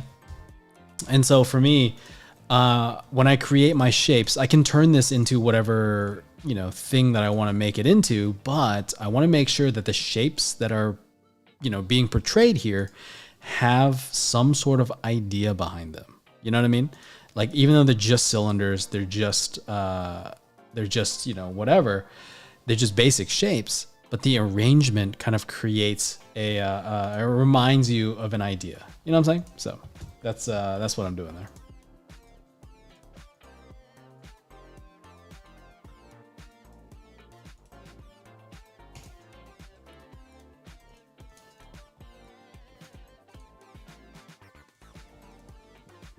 Goodness. Looks kind of weird, doesn't it? It's kind of cool though. The cool part. So the fun thing about something that I've been doing. So I'm not that good of a modeler, right? Like, clearly. But something about it is my fundamentals are good. So so the fun part is I was designing some vehicles. It's actually on my Instagram and stuff if you guys check it out. But I was designing some vehicles and stuff, and it was cool because all I did was just try and copy a vehicle, just get as close as you can. And then your lack of skill kind of like takes over and does the rest, right? Like, I can't model a car 100%, but I model something kind of close and I just paint the rest. You know what I mean? And that's kind of what's going to happen here, right? Obviously I can model it to a decent degree, but I'm kind of keeping things a lot more basic this time around, just because we're not trying to make this feel like, you know, like 100%, right? We're just trying to get something that's like roughly close. It's a weird intersection. Should I bring it forward? Just see, I don't like that because that's weird, man. Let's go back. It's better back, wasn't it? Wasn't it? That's kind of cool. I like that. Maybe I'll put something else in there to make it a little better. What else we got? Let's see. Actually, I'm gonna shade flat on that one for now. We'll get back to it. Actually, hold up. Shade smooth, auto smooth. Yeah, that's good enough. I like that. I still have this kind of front panel, and I still have this bevel over here, so it still feels nice. What did I just click? There it is. All right, so let's pretend that this is a interesting car, right? This is something that's like, you know, I don't know, roughly what I want in terms of like, you know, 5%, you know, of like of a cool idea. You know what I mean? Like, we're not trying to say that this is a beautiful work of art by any means, right? So but it's good enough to kind of get us running, because this shit's about to start flying. After I do, I'll probably do some tires. I'll do some tires in a second. What's it look like? There it is. So I put in a 6 foot thing. So if you don't have a person, I usually have a person, but I'm not trying to do that right now. I'm not trying to make anything outside of this program in a very beginner way, just because I want to kind of do this stock, right? So you can follow along. For people that are participating, you'll be able to do this as well, right? Ideally. So I have all these shapes, and I have a 6 foot guy. I probably should have started this way, but I didn't. So right now what I have is, let's do set origin to geometry, scale that. And I'm just trying to get it to where it feels like this 6 foot guy, right, can stand inside of this thing. If you make a block, Shift A, cube, right? If you open this panel, the dimensions 2 meters, 6 feet, right? So that's how I knew that this thing was 6 feet, and I just made it skinnier so I can like visually see it better, right? But if you put a guy in there, right, assuming it's missing a windshield, right? And then, it's on the smaller side as well, maybe a 2-seater car, right? This is kind of what's going on here. So that's what that's about. I just need to scale it up, because something that happens whenever you are designing in 3D, if you're not careful about your dimensions, your lighting scenario is going to be off, because when you actually throw a light bulb in here, it's going to operate according to the physics that's at hand. If you have a super huge kind of model, right? Like if this is like a 1,000-foot car, this one light source won't light it correctly. You'll have to change a lot of things. It's a big hassle. So usually what I try to do is work at scale. That way our lighting scenarios, when I start messing with it, can actually light this thing accordingly, right? It can actually light it like a normal light bulb versus, doing whatever other chaos that you might want to do. You know what I'm saying? So, all right. Let's see what else we got. I need some tires. I'm gonna spend some time and make a tire real quick. Ooh, Taurus. Do I want this? Let's see. Boom, something like that.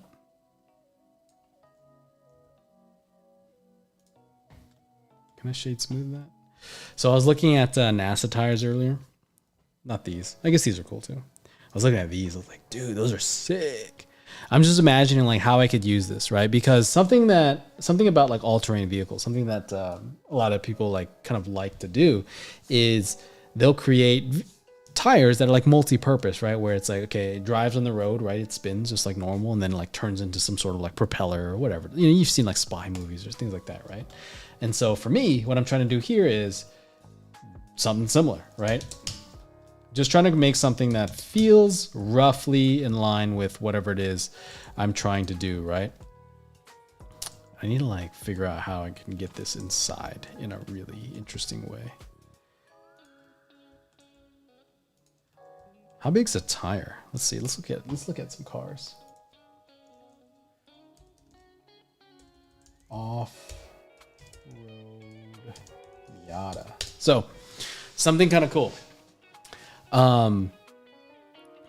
If you've ever heard the idea where like they're always like, oh yeah, go have a life. You know what I mean? You ever hear that as artists, like your teachers or professional artists go tell you, go have a life. You know what I mean? Just because if you're inside all day, you don't get any inspiration on reference, right? Because you don't do anything. So why would you be inspired, right? That's the idea.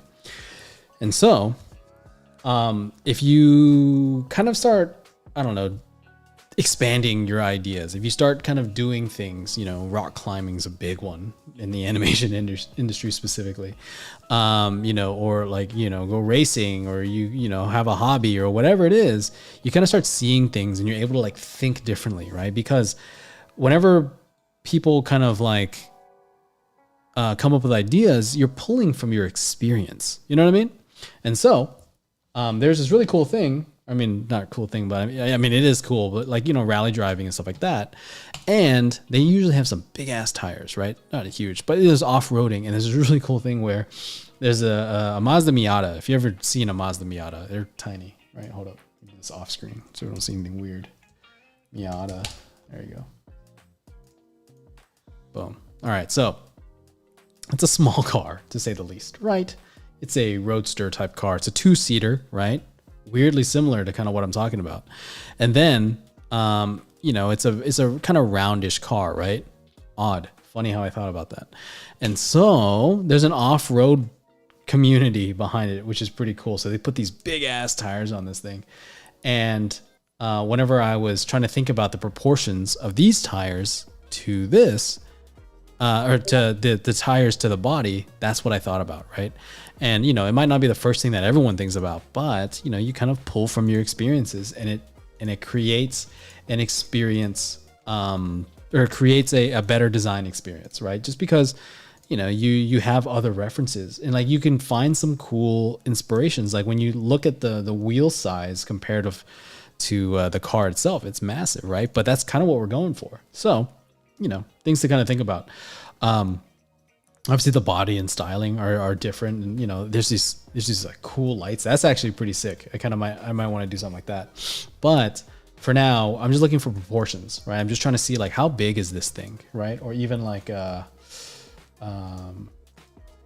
off-roading. So this is an old BMW E30, and it's that same kind of headlight design, right? It's that kind of, I don't know, these like, I really like those rounded headlights. And kind of it reminds people of that time period. So when you design vehicles that look like that, right? It kind of gives you that vibe. Obviously it'll be futuristic. It'll say what it needs to say, but also seeing a version of that, like that's cartoonishly big. Like that's too big, right? But like something like that, dude, isn't that dope? So little things like this can really go a long way, and like just getting inspiration for that, right? Because if you look at it, it's actually outside of the body, right? The wheel package is like kind of pushed out. It's actually better views right here. You can kind of see how it's like attached, and so that's what I'm gonna do because that's freaking sick. All right, let's see. Scale. Let's thin that out just a hair. I'll probably grab that line right there. If anybody has any questions, definitely hook it up. I'd love to talk about whatever it is you guys, whatever ails you. You know what I mean? So this looks dumb right now. Hopefully this works out. We'll see. We'll see how this goes. Looks kind of cute, to be honest, but whatever. Let's see. Maybe we can kind of push the size of this these wheels in the back just to make it feel like more like a dune buggy kind of idea. Oops, not like that. That's dumb. That's a bad idea.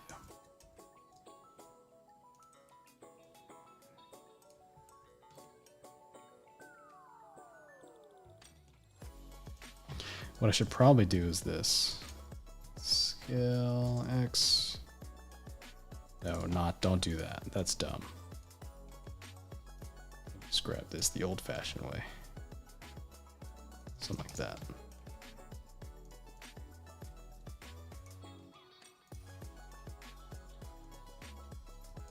Does that look dumb? Does that look dumb? That looks dumb.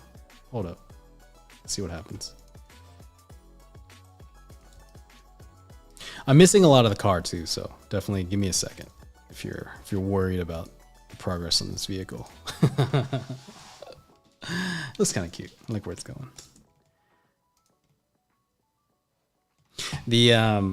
I really like looking at some of the NASA stuff. Oops, where's it at? Here it is. I really like how far these wheels go. Like the wheel back here kind of goes past the back end, and then the wheels in front are like almost all the way to the front. Versus like a car. There's like when you have a car, there's like a little bit still left in front, right? That's pretty cool. Like I think that back thing right there is actually pretty sick.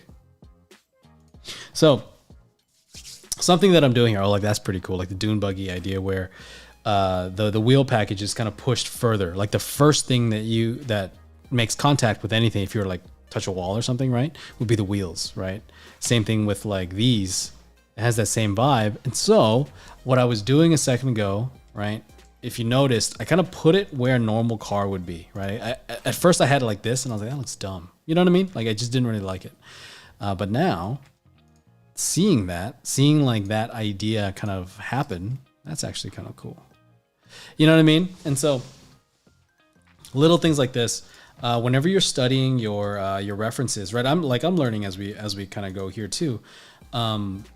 As you're figuring this stuff out, don't be afraid to just look a little bit deeper. You know what I mean? Just like study it a little bit further and just see what happens, because a lot of this reference that I'm kind of pulling, there's a lot more going on. If you're unaware of, what things I guess are happening, like, you know what I mean? Like if you're unaware of the various workings of a thing, you're gonna miss it. You're gonna miss little ideas, right? So definitely just take your time and look at it. You know what I mean? Just take your time and just study something. That's kind of cool. I wanted the back to kind of hang off a little bit. And something cool about off-roading, if you've ever seen it, they will they'll cut the back bumper. That way, whenever they're coming like down things, it doesn't like scrape. So maybe even the idea of like taking this ring right here. Oops, maybe not all of that ring. Let's do that.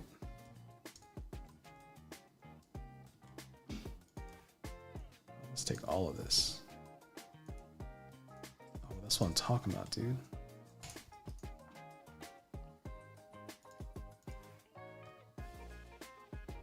That's kind of cool. The cool part is like, because I want a bunch of mechanics and stuff to kind of be down here, so it's not gonna be too weird. It's gonna be hopefully it's gonna work out, but yeah, it's going somewhere.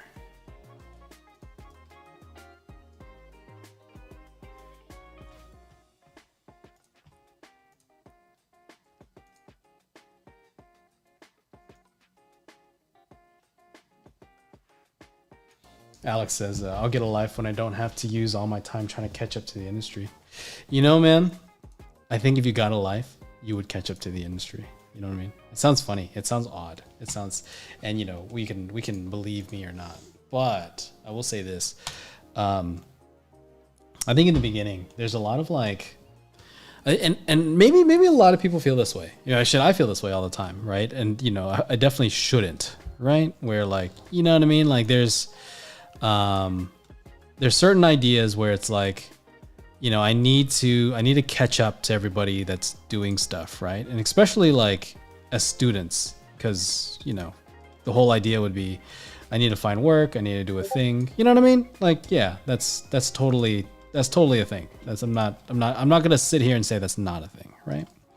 But what I will say though is that once you find work, once you start getting into that zone, I'm not saying slow down, but what I am saying is you should probably recalibrate, right? Where your thinking is maybe modified just a little bit, right? Where instead of like, oh, hey, I'm trying to catch up to all these people, right? I'm trying to, continue to, because I'm so far behind is usually the idea, or they're so much further ahead, right? It's usually like, just start figuring out what makes you special. You know what I mean? Like figure out what makes you somebody that is worth, I don't know, watching. You know what I mean? Like it sounds kind of funny and it sounds very like artsy fartsy, but something that happens a lot is, we get so tied into like so many different tools, so many different things. And it's like, oh, what's the new thing that everyone's doing? What's the hot item, right? And it's a chase, and you start realizing that nobody's doing that. You know what I mean? Especially at the high end, they're just figuring out what it is that makes that they want to do. You know what I mean? Like it's really hard to explain, but I think the mentality that you have as a student, right, is fine, right? It's good. Like do that, because not you specifically, but for students, it's like, get to where you need to go, right? Because ideally, you are probably on some sort of deadline, or not ideally, you are like, realistically, you're probably on some sort of deadline, right? Where it's like, I need to get somewhere. I need to, graduate. I need to do whatever, right? Because, you're not on infinite money. You're most likely probably not, right? And that's, that's what that is. But once you get into working and stuff, I think that mentality of like not experiencing things really does do more harm than good, right? It's very easy to be like, oh, hey, I'm just going to not do that thing because I have this other thing to do, right? And, you'll probably be able to do that for a while. Looks like he has buck teeth, doesn't it? It's funny. But your ideas start getting stale. You know what I mean? Like your ideas start not doing anything. There's no new inspirations. There's no new things. And the less that you do, the less that you have to contribute. You know what I mean? So obviously, people can take that however they will, but it really is like just go experience things. And you have to remember, right? Getting better at art isn't about moving your hand. You know what I mean? Like, whenever you're drawing and painting, that's not the only way to get better at art. There's a bunch of other ways that you can do it. You just have to figure out what it is that you're trying to get better at, right? Because I've seen this a lot where it's like, oh, hey, this person, they're like amazing and they're doing film studies all day, so I'll do film studies. And it's like, I mean, technically, I guess, it probably will work. You probably will get better, right? Probably. But is that what you need to get better at, right? And sometimes it has nothing to do with drawing and painting. You know what I mean? If you're, lacking inspiration, if your ideas feel very generic or whatever it is, drawing and painting is not going to help you with that. There's nothing that drawing and painting is going to do to make an idea better, right? You have to have a better idea, which usually comes from experience, comes from doing things. So, do that, take that however you will, but just things to think about, right? For those of you that are hustling, I'm just saying, you do whatever you want.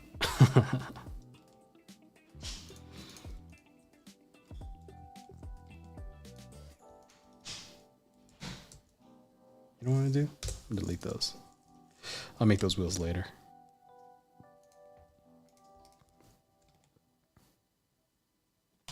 It was interesting though. So whenever I first started, right? After being a student, right? Something that happened a lot was, I was like, okay, cool. I'm in, right? I got my first job, right? I mean, it didn't even feel like I was stable for the longest time. You know what I mean? Like, for those of you that got your first, that have achieved your first job, first of all, congratulations, right? That's great news, right? Congratulations. You're 1 foot in the door, right? But it oftentimes doesn't feel like it. You're like, you're I don't know, you're freaking out, or you should be freaking out more often. Some of you aren't, which is concerning, but really, like, most people are kind of like nervous. They're like, oh, hey, I need to get better at this, I need to get better at that. And which is true, right? I'm not disagreeing with that, right? But something that happens is I found myself kind of just doing the same things over and over again. The same things that I was doing as a student, I was doing as a professional. But the issue with that is, well, you're not really a student anymore. You're at a different level in life. You know what I mean? You're at a different stage in your career. So you should probably be thinking differently. I don't know what that is, because it's going to be different for everybody, right? But it is something that, you're going to want to try to adapt your thinking, because the you that got you here isn't the you that's going to get you somewhere else, right? It's the thought process that got you to level 2, right? In your journey, right? Isn't going to get you to level 3, because it's a whole different game at that point. And usually it takes a while to kind of figure that out. And so for me, one of the bigger things that helped me a lot whenever I first started was finally breathing and giving myself the opportunity to say, like, oh, hey, I earned this break. I can find a different hobby, right? Because the shitty part about being an artist, right, is our hobby gets taken away from us, right? Everyone likes drawing, right? Because obviously that's why you're doing it. Hopefully that's why you're doing it. But you know, it sucks because now the hobby that you could rely on is gone, you know, because now you have to do it for work, and you got to be a psychopath to just be like, yeah, I'm doing this for another 8 hours. You know what I mean? Day in, day out. Like you know, I'm live streaming now and I barely want to do that. Right. And so whenever I started picking up different hobbies, started looking up different things, started experiencing other things, it really developed me in a different way, right? It did something where, I don't know, it's just,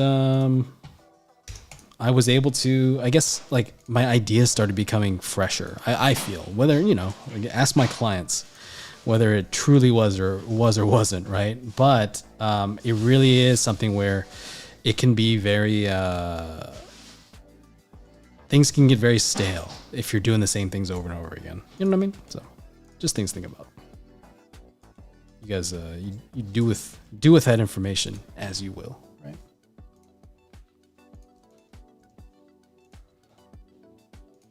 I didn't like that axle in front.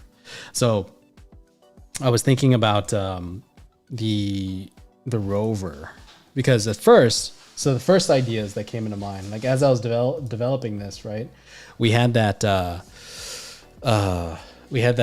Miata, right, which has an axle on it, which is great. That's, you know, that's what it needs to do. Cool, great. And then I started looking at, like, I was thinking about some of the Rovers where I'm like, you know, they don't have, not a traditional axle, not where one goes from one wheel to the other, right? They're independent. And there's probably a reason for that, right? If they thought this was better on Mars, you know, they wouldn't invent a whole new wheel package if it wasn't better. You know what I'm saying? And so trying to figure that out. And I was, you know, even looking at like some the ATV stuff. Where's it at? Right here. Like seeing like the different suspension types. I mean, obviously those are very based off of what we have in normal cars, except just beefed up to suit their needs. But you know, it's cool because, you know, you get to see the different things. And I felt like that seeing that one axle go all the way through made it look very stationary. So I'm changing that right now. That's basically what I'm trying to say. Vishal says, what keyboard do I use? I use the Logitech MX Master keys. So just like, you know, the regular like Logitech keyboard thing. You know what I'm saying? Nothing, no fancy mechanical keyboard. I actually don't like them that much. I mean, shit, maybe if I made a new one. Because I had a mechanical keyboard a little while back. And it was cool for sure. I was developing pain in my finger because the travel on the key was really far, and like, you know, a centimeter versus a millimeter, right?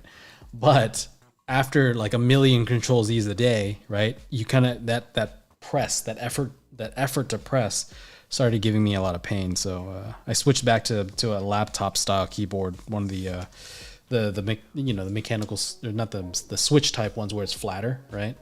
And those that one tended to, my pain went away after that. Whether it was that, I can't say, but I feel like it was. I'm not a doctor, is basically what I'm trying to tell you.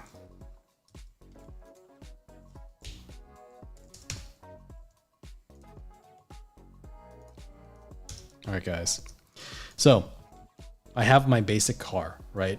This looks dumb, and I told you it was going to take about an hour, right? It's been about 45 minutes. It looks dumb, but this is when the shenanigans start. So, what I'm going to start doing, right? I've been kind of holding back just a little bit, just to get me to a better point. I have my basic shapes, obviously 2 wheels and a cabin, right? So that's kind of cool. And then I'm going to start kind of bashing this together, because right now it's very simple. It's very like, you know, those Fisher Price cars, like one of those, you know what I'm saying? Like, it's not good. Not for what we're trying to do, right? There's some cool things happening, but it's not really quite there.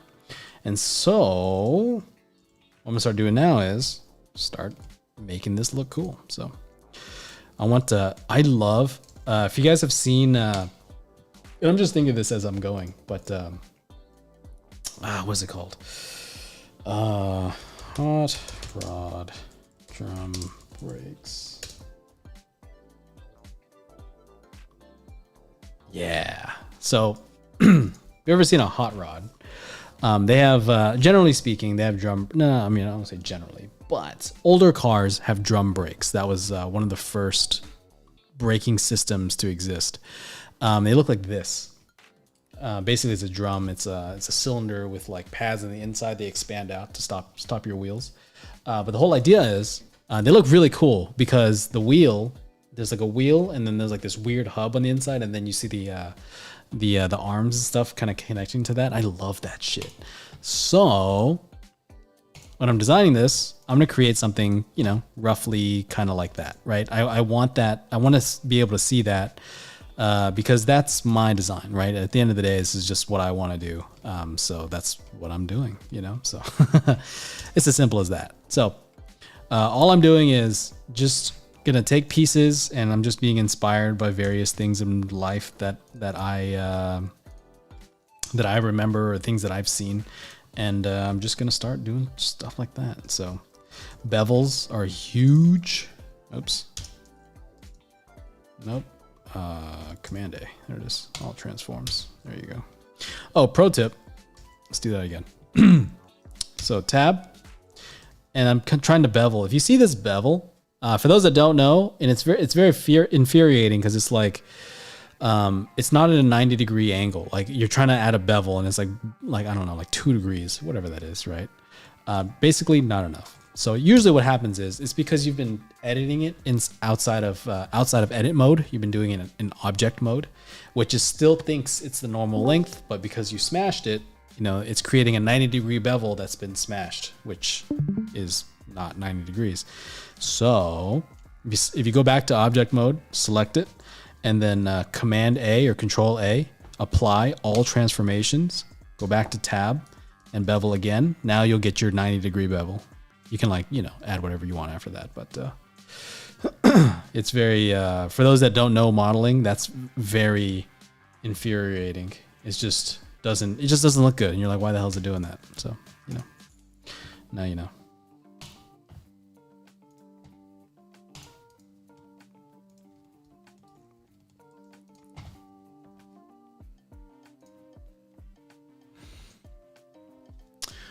All right. Finn Down says, I swapped my control and alt keys at a system level so I'd stop getting RSI in my pinky. Oh, wow. I mean, you could do that. That's definitely one way to go about it. I think so. I didn't do it whenever, because I was using a Windows key, right? Control was my pinky at the time. I'm on a Mac now, if you guys didn't know that. But at the time, I was on a Windows keyboard because I had one at work, and I built my own computer at home. So I had the same key layout, so I was using that. And then it got better once I did the thing, right? Just like I talked about.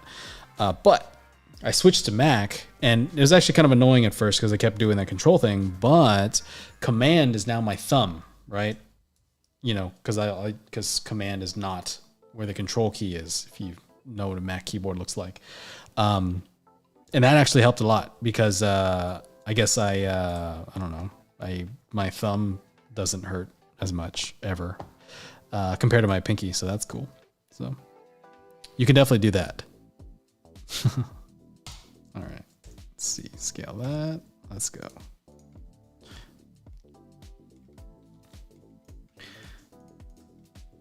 All right, check this out.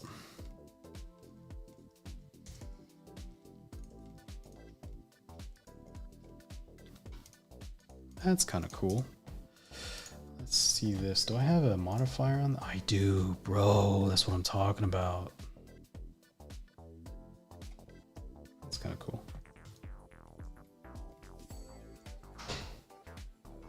I'll make it like that big.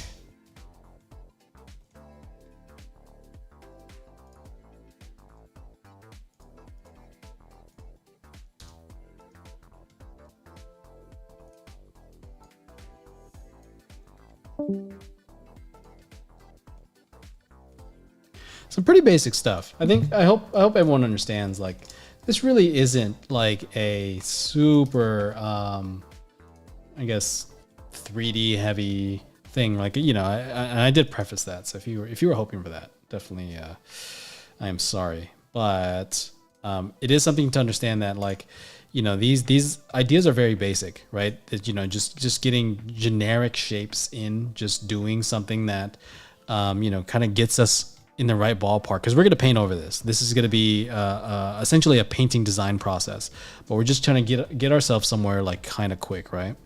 And then with some new things that I'm about to show you, it's going to be a lot of, like, you know, just kind of bashing things and faking detail where I need it, right? Oopsies. I keep doing that. Boom. Rotate that. So like now, one piece at a time, I'm going to start kind of introducing more and more complexity to this, right? Because that's the whole idea.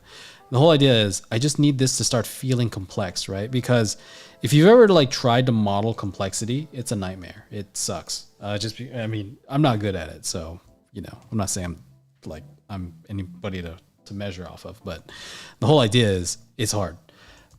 So whenever I try to do complexity, what I like to do is just grab pieces that I already made and start duplicating around. Because right now, right, this whole piece feels more complicated than it was. You know what I mean? So do that. You do that a couple times. You know what I mean? You start duplicating things around. You start placing things where they need to be. Boom. And you're like, oh shit, you modeled all of that? And you're like, you look him in the eyes, man. You tell him I told you. Say, hey, Kenny said yes. That's what he does. He paints everything from scratch, just like that.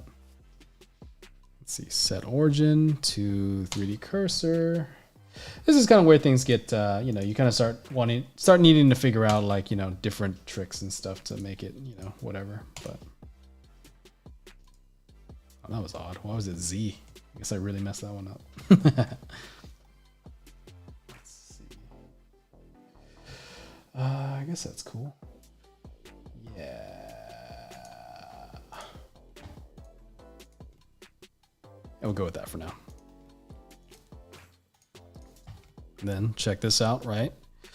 Shift D, Control J, right? Now you have this like cool axle part. Cool, right? Sick. You're like, dude, that looks like, I don't know, something. How? Rotate 180. Rotate 90. Now let's rotate that like that.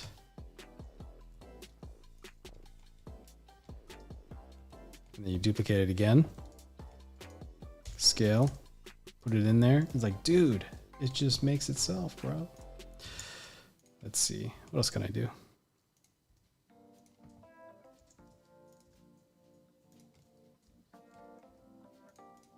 The cool part is, like, as we're kind of going through this, it, like, you know, that looks dumb. That's, if you know anything about cars, not that I do, I'm just saying, if you know anything about it, that looks dumb. Let's see, what else we got here? Let's take these pieces. I did like where that was going.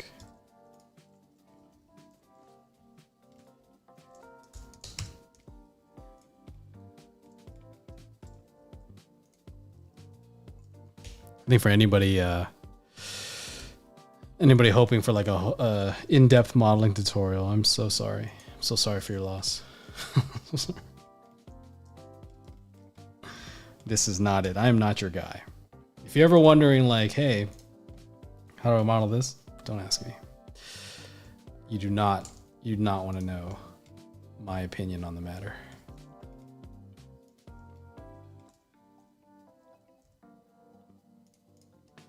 So what I'm doing, what I'm doing here, right, is all I'm doing is I'm taking the shapes that I already have, right, duplicating around, but I'm just creating complexity, right? Just like what I was talking about before and all the other kit bashing things that we've done, is I'm trying to create complexity to where it makes sense, right? Because you're looking at the panels of a car, right? If you ever look at like the doors or the side the side panels of the vehicle and stuff like that. It doesn't actually, there's really not that much detail, right? You know, maybe not that one. Like this one right here, check this out. So you're looking at this vehicle, right? It's this, this off-road Land Cruiser type thing. And the doors, right? There's detail there. There's seam lines, there's stuff. We can add that. There's handles, right? But overall, it's pretty simple. You know, it's you know, there's one kind of panel line going all the way down, right? You know, I mean, obviously it's a couple different pieces of metal that form it, but it's one basic shape. And then a lot of the complexity kind of comes like underneath, or there's like stuff in the front, or there's some pipes and stuff. But overall, it's pretty simple in certain areas and complex in others. And whenever you're doing this, that's all I'm trying to do, right? And I'm going to be continuing to just do this over and over again. I'm going to take the shapes that I already have, you know, rotate it 90 degrees, scale it down. Oops. And just see what the hell happens. Like, you know what I mean? Like, because ultimately, I'm not trying to make a model here. I'm just trying to get something that kind of resembles what I'm looking for. It doesn't need to be perfect. It just needs to say just enough for the audience to be like, oh, okay, I get it. You know what I mean? Because from here, I'll design it myself. You know what I mean? I will, you know, paint over and make that look pretty solid. But for now, it's, you know, it looks okay at the very least, you know. Oh, that's kind of cool. I like that accident where I kind of left one of those headlights, right?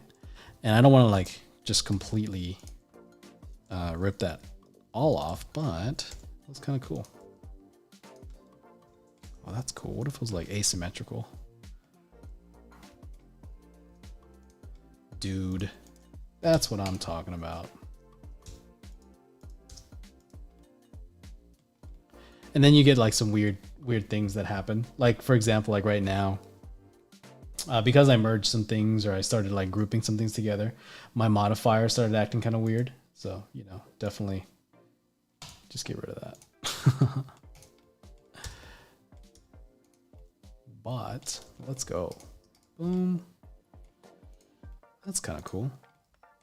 Do I like that? Do I like that?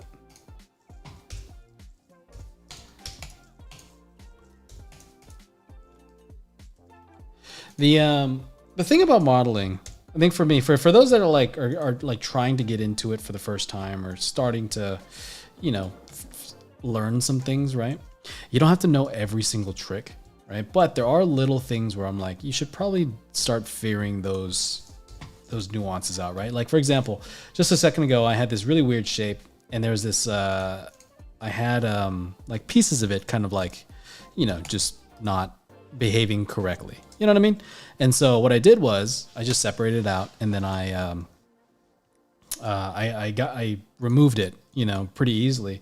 And the thing about whenever you're first learning, especially modeling like this, where it's not really, I guess, a correct model, right? You don't really need it to be 100% correct. You just need it to kind of not be in the way, essentially. And so you can learn those little tricks of like getting rid of pieces, or, you know, doing whatever you need to do. You just need to kind of figure out what those little tools are, right? Ask a friend, right? I had a friend like actually walk me through a modeling session. He offered, but yeah, Matt, if you're watching this, thanks, bro. But he hit me up and he was like, hey, do you want me to kind of show you some stuff? I was like, yeah, sure, man. And then we got on thing, and then we just modeled something together. And the cool part was, you know, because of that, he helped me kind of figure out like some of the more basic things that I needed to know. And from there, right, I don't know every single trick about this, right, just because I'm not that good of a modeler, right? But it got me just enough to where I'm like, okay, cool. I know, generally speaking, what I'm supposed to be doing, and like how to fix some of the issues that are inevitably going to pop up whenever you're modeling like this, right? So just things to think about. I'd be hard pressed to call this modeling, to be honest. This is, yeah, Matt Zickery. You know him? Pretty cool guy, if you do. Oh, there's that modifier. Is there a modifier on there? No, there isn't. That's just dumb geometry. that's kind of cool.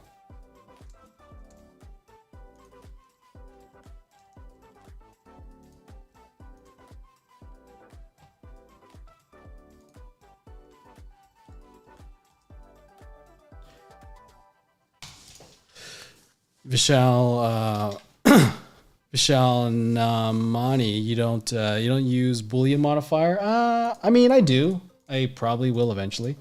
Just not right now. I'm just kind of like adding things together and figuring things out. Oh, former AD, cool, sick, dude. What studio was this? Was this Sony or is this First Contact, or is this something else? Some secret project.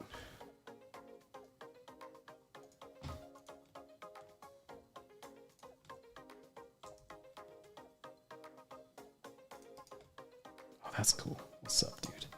I like what I want to do is I want to create some complexity in this headlight area. I want this to kind of just feel like there's I don't know. You know those like I don't say like binoculars, but like it's like it feels like there's like a lot of mechanics kind of happening behind a lens type of idea, right? Yeah. That's what I'm trying to create. Oh, nice, Sony. Cool. Yeah. Well, cool to meet you, man.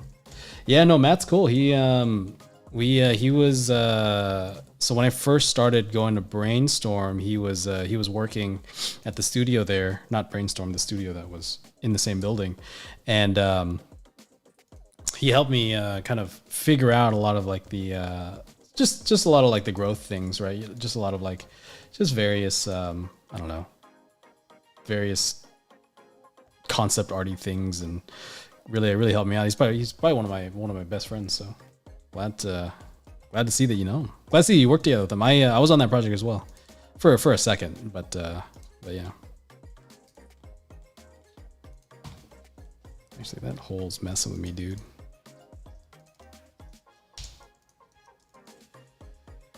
Oh, dude, hold up, hold the phone, dog. Let's see, hold up. Scale X, nope. Scale Y. That's what I want.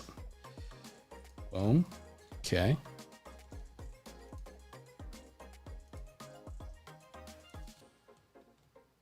Oh, dude, that's kind of cool. Let's see.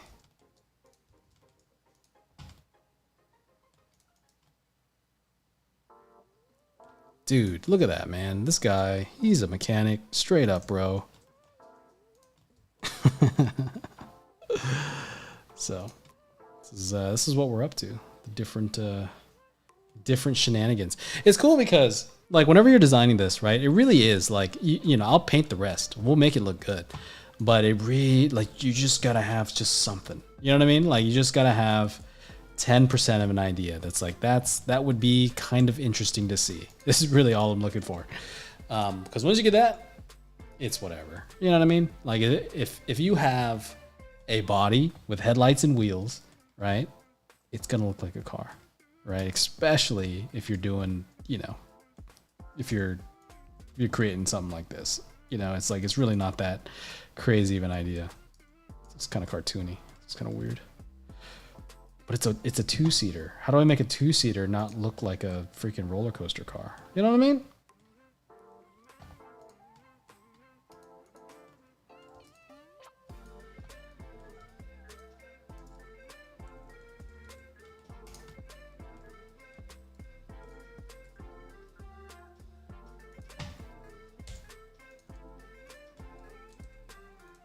Times at 9:02, dude. I will say, when we started this, I was like, it's gonna take about an hour for it to be like kind of okay. Not that it's like great right now, but it's like you can kind of see where it's going, right? Like this complexity where like I probably wouldn't normally be able to model it just like straight up the bat, but it just gives you a visual. You're like, oh, that's kind of cool, right? That kind of works. And then from here, we can, you know, I'll paint that out. I'll do what I need to do to make that look good. But for something that we've been kind of looking at for like maybe, I don't know, say an hour, you know, hour and a half, something that didn't exist earlier today, right? It kind of gives me something to work with, and it has design thinking that we were wanting. You know what I mean? Like, well, when I started this, it was a lot of like, the ideas that I was kind of bringing was, oh yeah, I wanted this idea, I wanted this thing, that thing, whatever. And then now we're slowly kind of getting to it. So, just things to kind of think about. And something that you don't want to do, right? Just because you have, I guess, a 3D model doesn't mean that the design is going to look okay, right? Because I think there's this misconception that like, oh yeah, it's in 3D, it's gonna look pretty good, right? Or you're kind of moving it around. If it doesn't convey an idea, right? It's probably not. It probably doesn't do anything. It probably doesn't push, I guess, enough. Doesn't push the project or the idea far enough. You know what I mean? Like, there's got to be something. Just like what I was talking about earlier with like the headlights and like the Miata and the off-roading, the wheels and all that stuff. There's a lot of things that I'm just kind of thinking about. And whenever you're designing this thing, don't just kind of model something and make it, oh, it's a perfect tire that I just made. It's like, it doesn't really matter if it's perfect because we can design all that stuff out later. What matters is that it looks good and it functions, or the perceived function is there. You know what I'm saying? So that's weird. I don't know if I like this piece. I did for a second, and I'm like not digging it as much. I don't like that piece either. That's dumb. Whoever thought of that is terrible at thinking. It's a bad idea.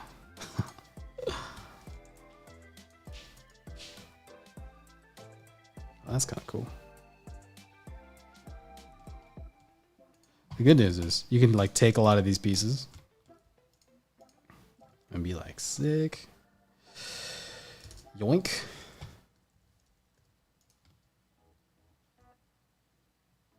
Oh, let's do it this way.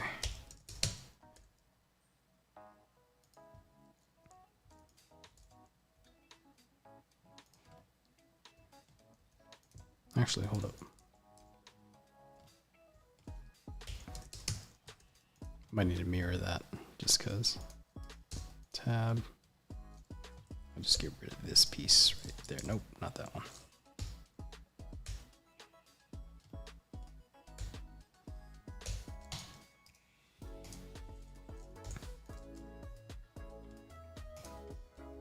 That's cool. Let's see, bro.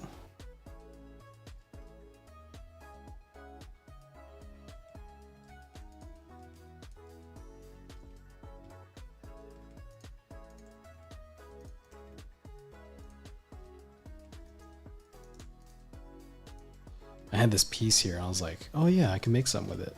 I'm gonna do something with this. I don't know what it is yet, but we're gonna make something. Let's see. Rotate. All right, hold up. Not that piece. I want just that one. That's kind of cute.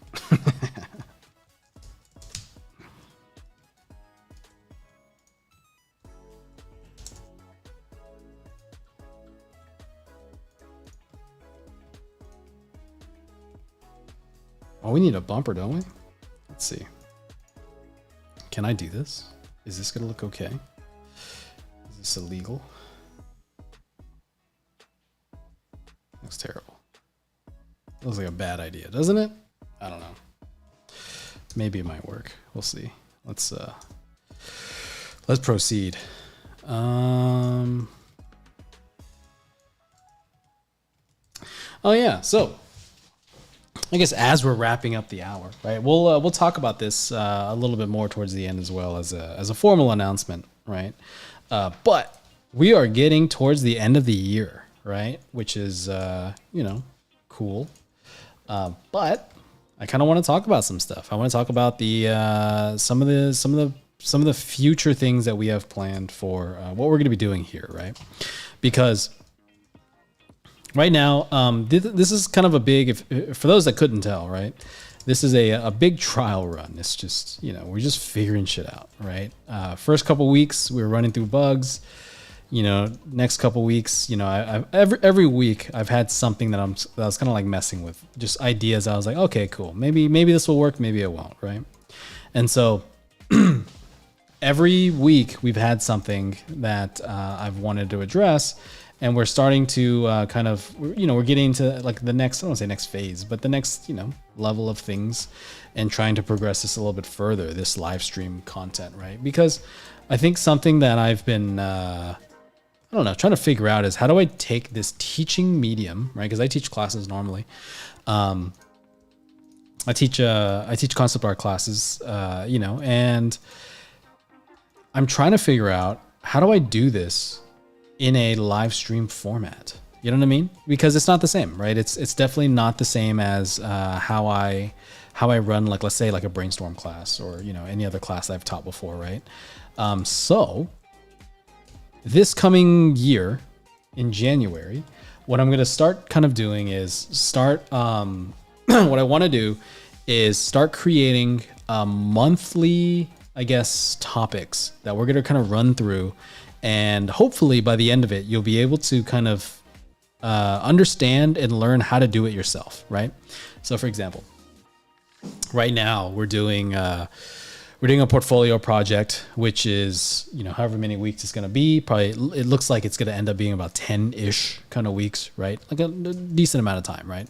But that's a lot of commitment, especially for people that have like other things. You know what I mean? Like there's like other, people have lives, this and that, classes, maybe they're just taking this because like, oh, hey, I'm just trying to do something for the summer, right? Or whatever.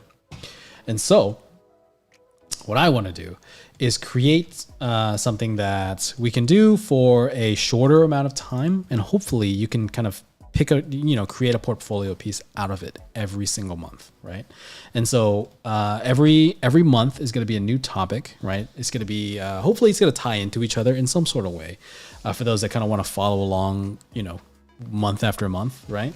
But we're going to have kind of like, let's say we're going to like design something, right?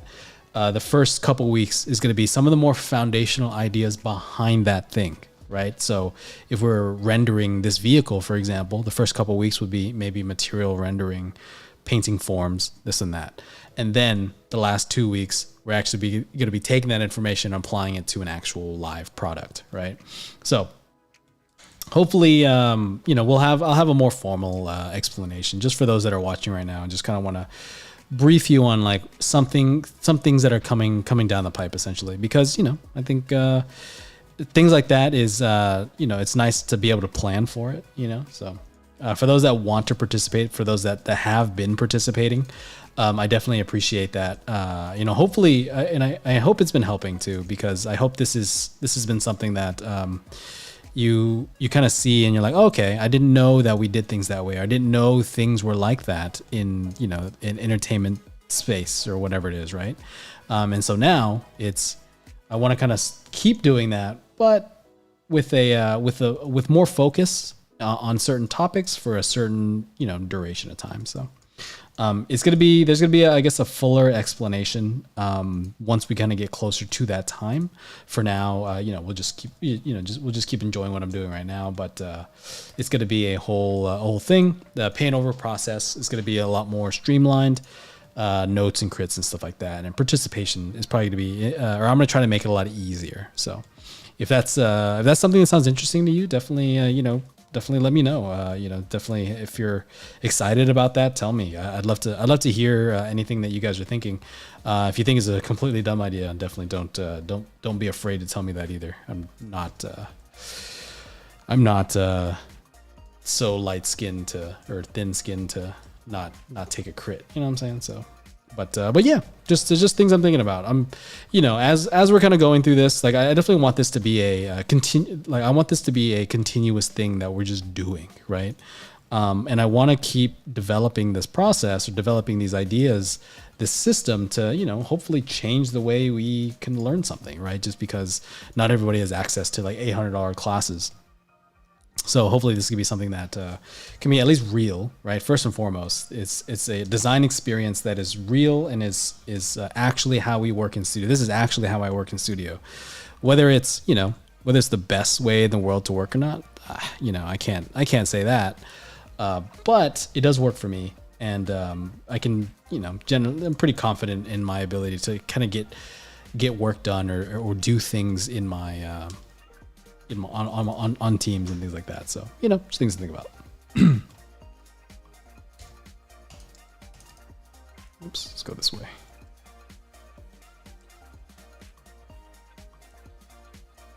Can I skip 2 every time? Is that going to work for me? I forgot how many segments this thing was.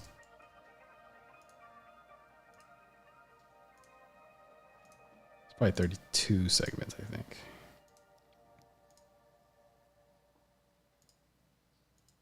No.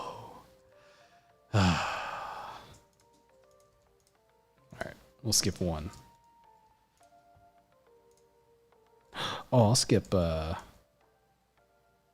3. That's what I'll do.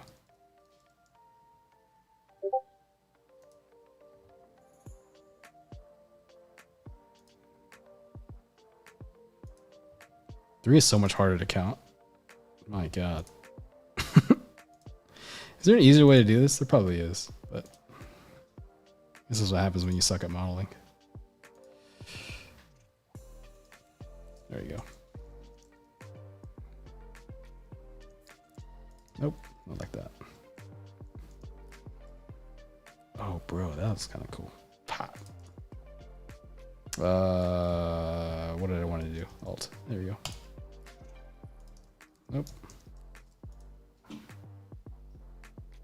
Go in, out. Yeah, go out, right? That makes sense. That's kind of cool.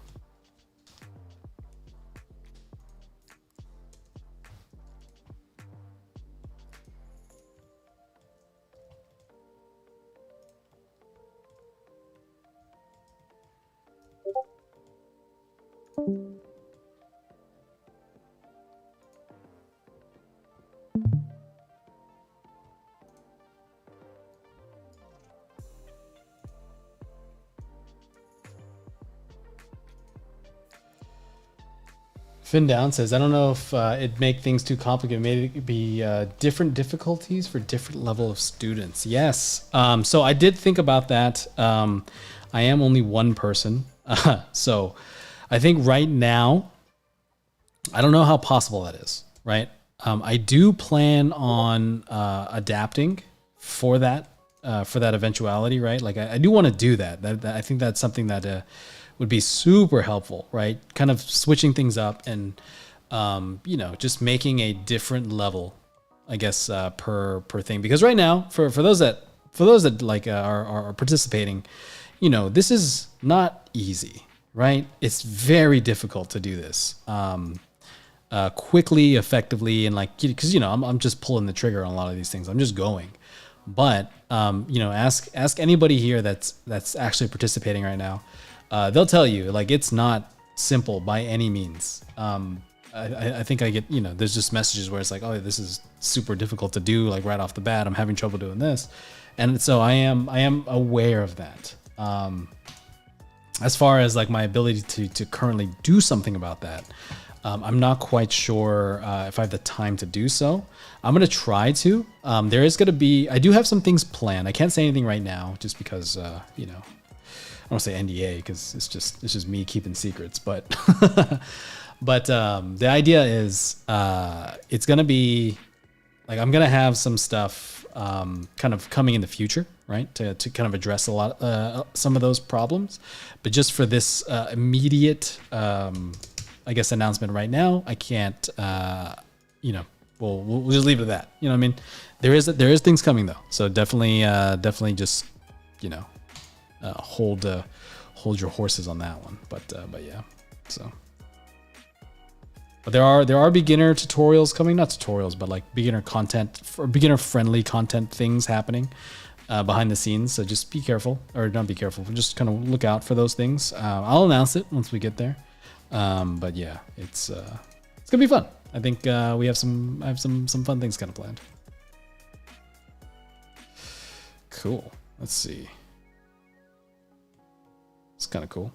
I like this this kind of back part. It has this that motorcycle suspension idea where that back tire is connected with gears and stuff, and it kind of actuates as it kind of moves. and just kind of bring in a couple ideas. And the cool part about vehicle design, or really most designs in general, is that these things, like, people understand it when they see it. You know what I mean? Like they know, like, when people look at it, like, oh, okay, I get what's happening there.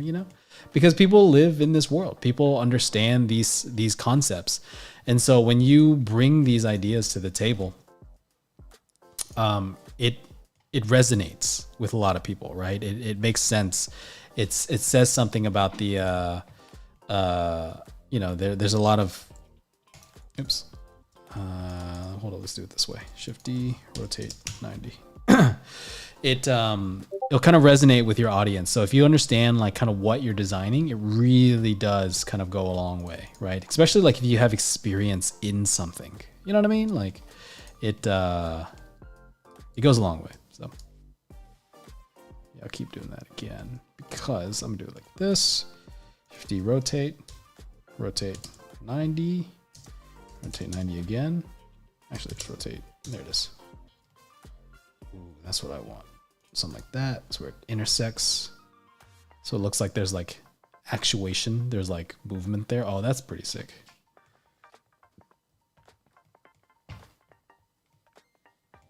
Let's see. That wheel kind of got pushed super far out. We'll see what happens.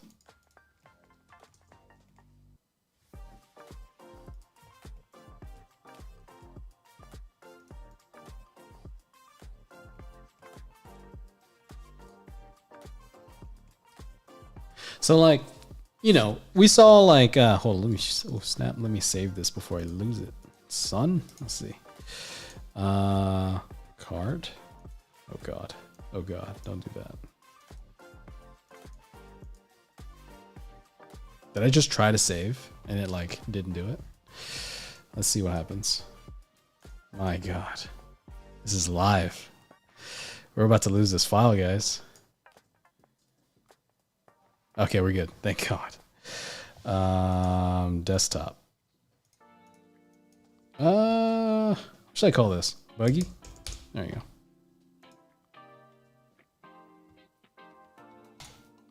All right, let's go. False alarm. False alarm. There's a power save add-on. Riley, you been holding out on me, bro?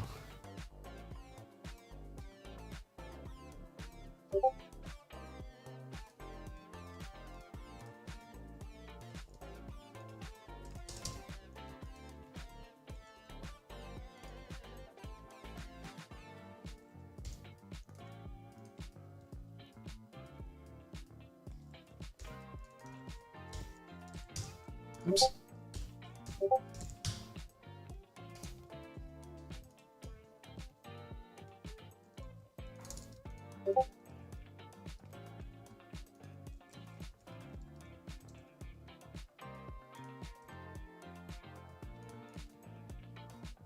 So, like, as we're going, and you're kind of seeing me, like, focus a lot more in certain areas, right? Like, I had the main kind of cabin thing, right? The little area that everything's at. And I kind of put some headlights in there. I was like, okay, that's kind of working.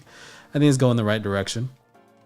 And then now I'm just starting to develop those actuation points, right? Like the suspension, or just trying to make the car at least feel like it's supposed to do something. You know what I mean? Like there's a function there, right? It's a whole thing. And so now, we're getting into a point to where it's like, I could basically kind of take over at this point and make it look pretty good, but I'm going to keep going just for a little bit longer, just for the rest of this stream. And probably a little bit in my spare time, just to, make it look, as good as it can be. But, this is really, it's just rinse and repeat at this point, right? It's the same level of thinking that we were kind of talking about with a lot of the asset bashing and the photo bashing and all that stuff that I did in previous weeks, right? It's the same idea. I took that idea from this. Oops. What the hell? I took that idea from doing this, right? Because I was modeling and I was like, oh yeah, just taking pieces, bashing it around, and then boom, here you go, right? It's pretty simple. It's not as complex as you might think. And it builds complexity very fast, because at the end of the day, that's all we need, right? We need complexity. So.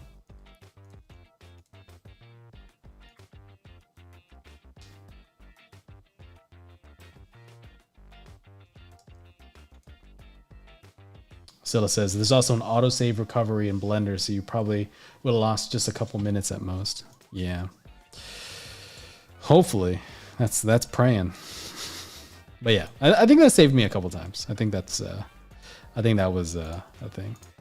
I've lost demos before, like during class. That sucks. Oh, should I just put it in the center? One tail light? Is that crazy? Is that psychopath behavior? How will they know if you're merging? You know what I mean? I guess you're not merging in freaking in the woods. Let's see. Should that be bigger?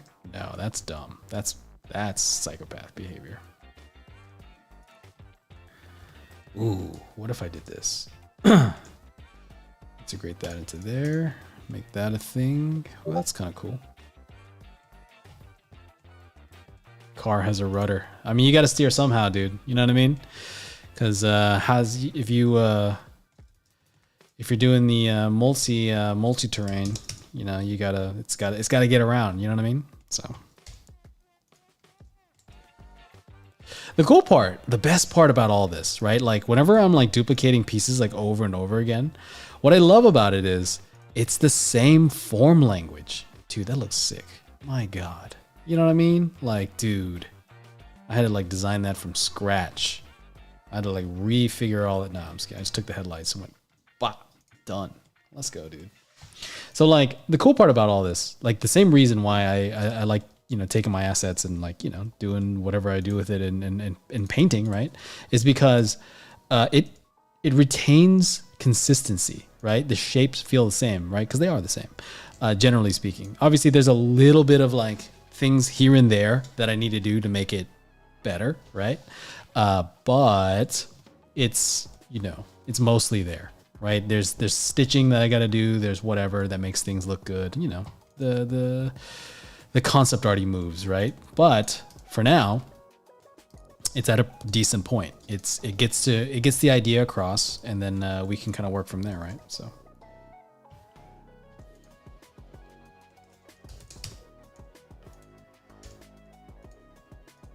Yeah, this needs door handles, right? Is that going to be a thing? Yeah, let's do that. This isn't a Tesla. What are you talking about, dude? Got to have door handles on this thing. Let's see. Boom. Just got to rotate that because that's crazy. That's too big. That's not a door handle. That's a freaking...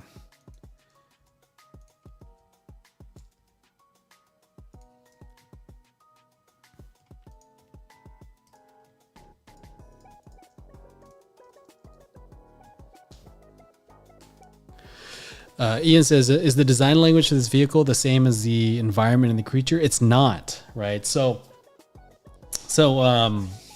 what we were talking about in the previous weeks, if you remember, like from the last streams, for those that haven't seen it, check it out, please. But those are the old kind of like war things. Like this is 100 years in the future, right? Like we talked about, and all these spirits kind of came back and inhabited these leftover like tank parts or like artillery things, you know what I mean? Like, so all the stuff from World War II kind of gets like reanimated essentially, right? So this vehicle is just a vehicle that the guy has, right? He's somebody that lives 100 years in the future from us now, or them then, right? And so the design, the form language changes. That's why my reference board changed, right? If you caught that at the beginning, my reference board changed a little bit because I needed the form language to be distinctly different, right? That's why it's like kind of rounder, right? And there's a different kind of vibe to it. It's not the industrial parts that we saw, right? It's a vehicle idea. So that's what I'm doing there. So hopefully that makes sense. But yeah, did I rotate this? Good question though. Whenever we're designing, right, for everybody, like a world, whenever you're like world building and stuff, it really becomes important to know those questions, right? Like, does the thing, like, what world is this from? Like, if you ever played like League of Legends, you know, not that I have that much at all, but you know, the whole idea is there's a bunch of different factions involved in that space, right? And you really got to know what makes what, right? Because, you know, there's a lot of different worlds, a lot of different characters, and you have to know what makes something designed a certain way. It's that formula that I was talking about. And if you get that, if you're able to understand what those rules are, whenever you go and design, you can create something that's like distinct, something that's different. It shouldn't feel the same. You shouldn't look at it and be like, oh, that looks kind of remotely similar to what we were doing last week, or not last week, but the last session, right? It should feel very different. I'm trying to hit those same a vibe that fits in a world, but because we don't have a world yet, I'm trying to figure that out now. You know what I mean? So, yeah, great question. This is what I'm talking about.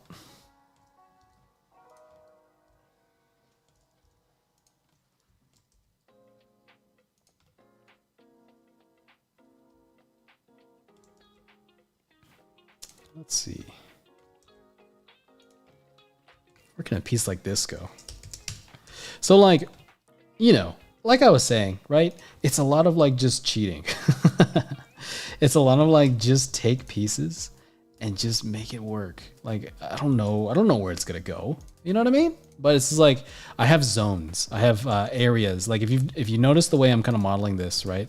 If you kind of pay attention to the way I'm going about it, it's a lot of like, oh yeah, I'm operating and bringing these pieces that I have, these complex things, and bringing it to the same locations, right? Where the axles are, where the articulation arms are, where the headlights are, where a tail light should be, the underside, right?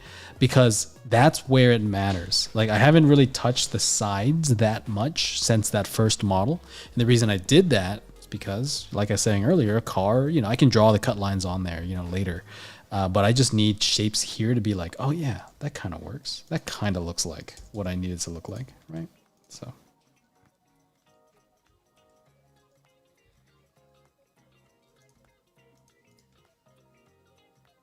Oh, that's kind of cool.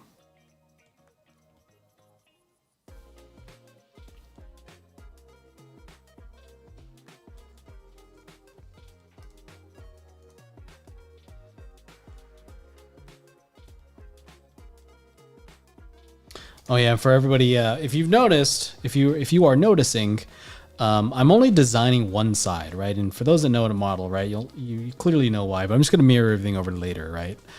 So just something to be aware of. Nothing really that crazy, but yeah, that's kind of sick. Right when it wraps right there, dude. Oh, but it makes the wheel too big, bro. Should I just like move that up? Or maybe I should do that whenever I duplicate things. Maybe whenever no, I don't need that. Subtle is best. Right. Should I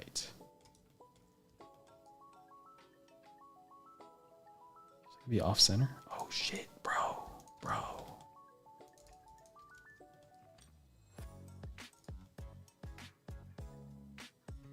That's kind of cool. Fidnaz, are you designing this with a composition in mind, or will you figure out the comp once you're happy with the model?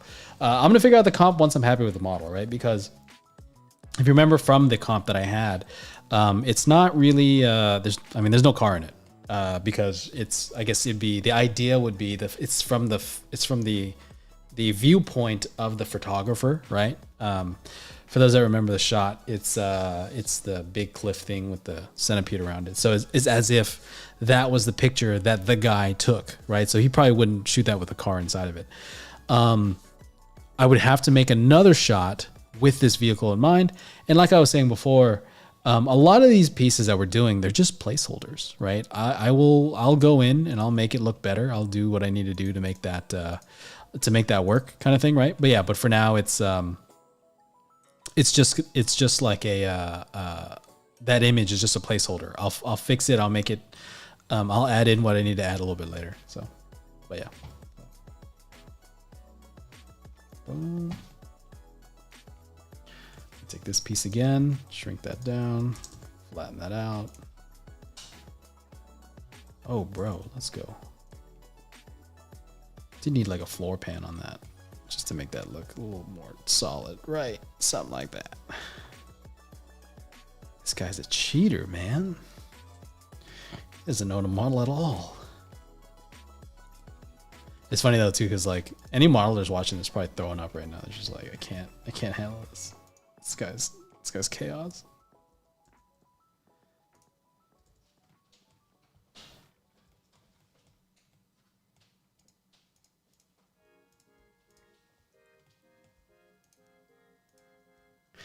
I bet you half of you are looking at this like, this guy's a teacher? How's he at this level with teaching, with modeling, and he's a teacher?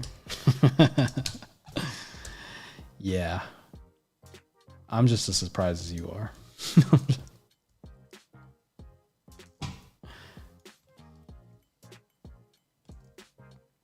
Let's see. Ooh, that's what I want. That's what I was looking for. All right, hold the phone, dog. Oh, no.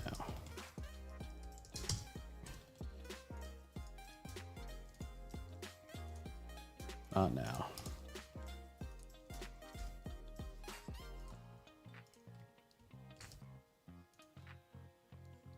Yo, look at that. I just needed something. Because, like, I felt like that bottom side was kind of plain, like that slope. And all I'm trying to do, because I have this weird slope right here, right? Where it kind of makes room for that suspension area. And I just need more complexity. I need more, like, paneling. I need more whatever. And I'm just trying to, like, kind of push that just a little bit further. You know what I mean? So I'll probably design all the steering wheel stuff a little bit later. I'll do that. I'll do that in my spare time. I won't make you guys watch that. Set origin to 3D cursor.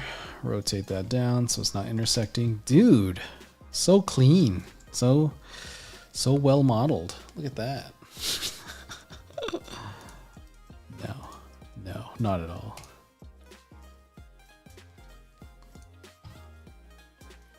Oops. Here, no. We're good. We're good. We're good.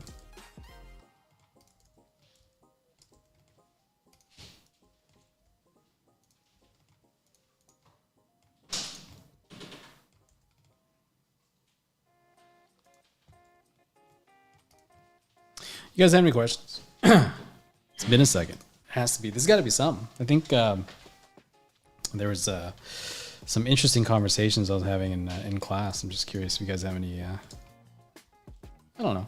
Any other things that you guys want to talk about?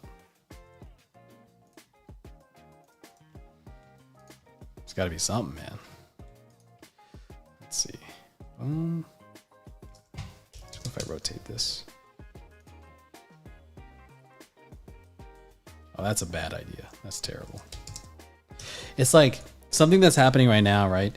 Is that as I'm developing this idea further and further, as I'm pushing it, and I'm getting more and more specific. Obviously, you know, it doesn't look like when you zoom in, you're like, that's none of that connects. None of that works. You know what I mean?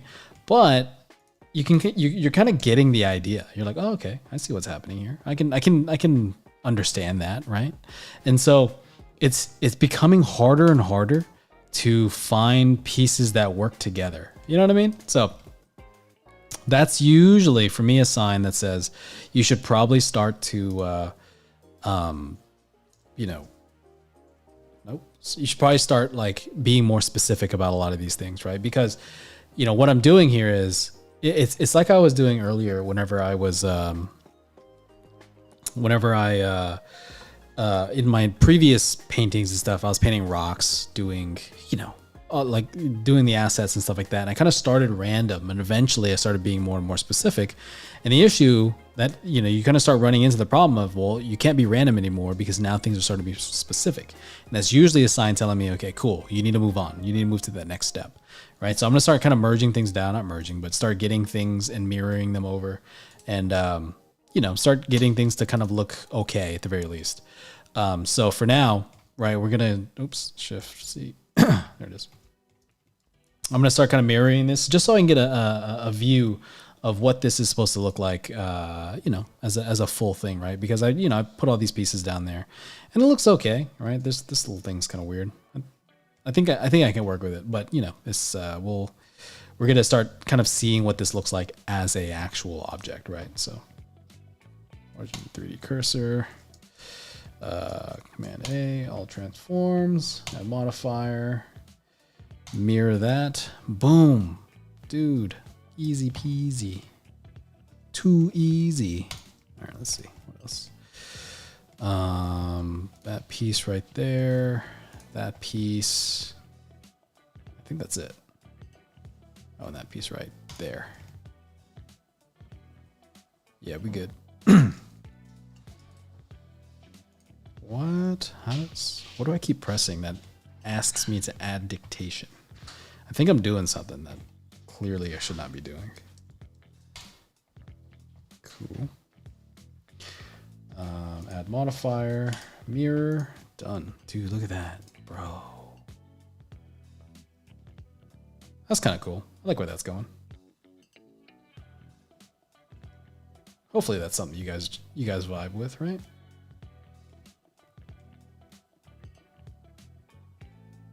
All right, let's see. Let's grab some pieces. Because now I want to start creating some, oops, let's do, can I do this? Actually, I might be able to take that whole thing. Shift D.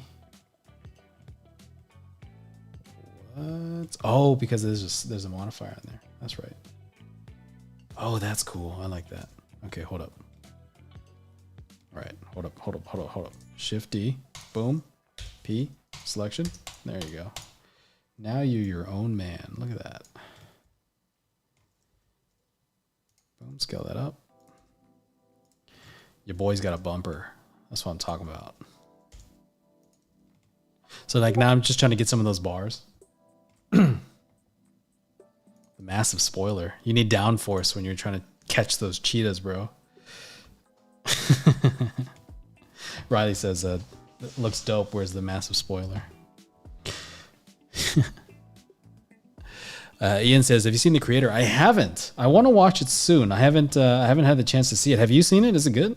I mean, don't spoil anything, but I guess everybody here knows, thinks things. So, but yeah, I'm curious. Did you guys like it? I haven't. I've been kind of away for the holidays, so I haven't had time to do. Haven't had a lot of time to like watch a lot of the things that I'd normally be watching. So.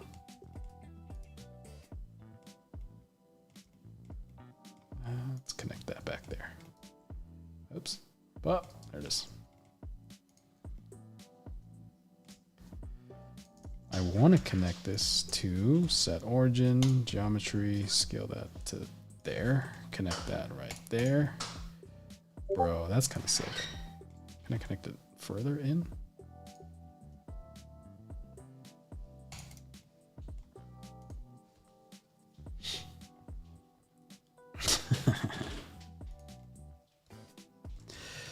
Oh, what if I went down with that? Oh, that's kind of cool.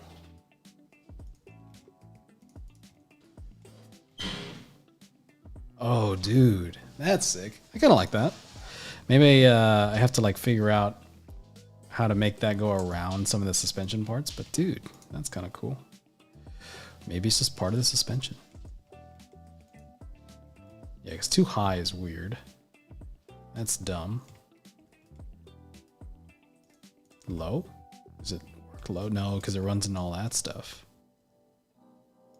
Maybe like that. That's kind of cool. Scoot that back a little bit.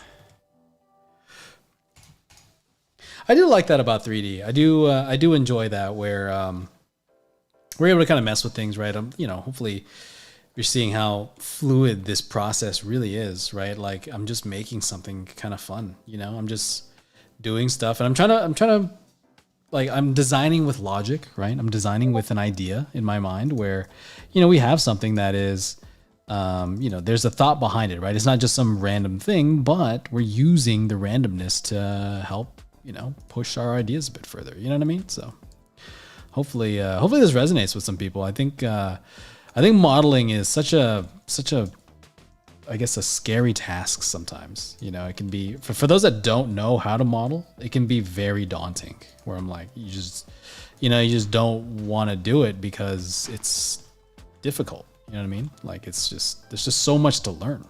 I know for me it was super difficult to kind of first get into. Not that I'm like that good right now. I'm still very far from where I want to be, but I am slowly, you know, as I do more projects, I'm slowly getting to the point where I'm like, okay, I kind of like where I'm going with this. I kind of like where some things are kind of happening, you know. So just things, you know what I'm saying? Just things.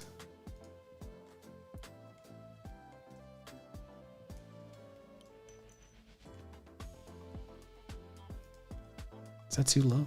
That's like way too low, right? Well, if you're not talking to yourself while you're doing this, what are you doing? Are you even a designer?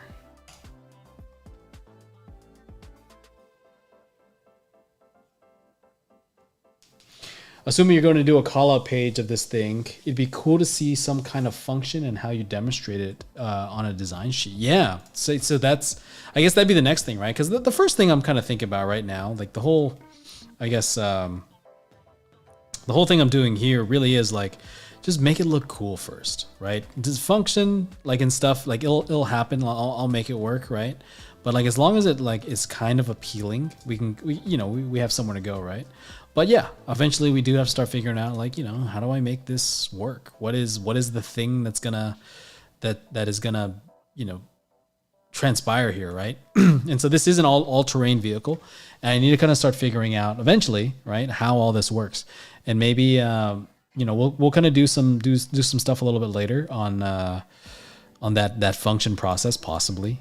Like I said, we are running into the end of the year soon, so there could be some changes in schedule, just as a heads up as to, you know, what I'm planning. But you know, hopefully with some of this stuff, you can kind of start seeing some of the function aspects that I want to work with. So we'll see. Stretch that out so it looks okay, dude. This guy made an axle. My God. Look at him, so crazy. Look how trash that is.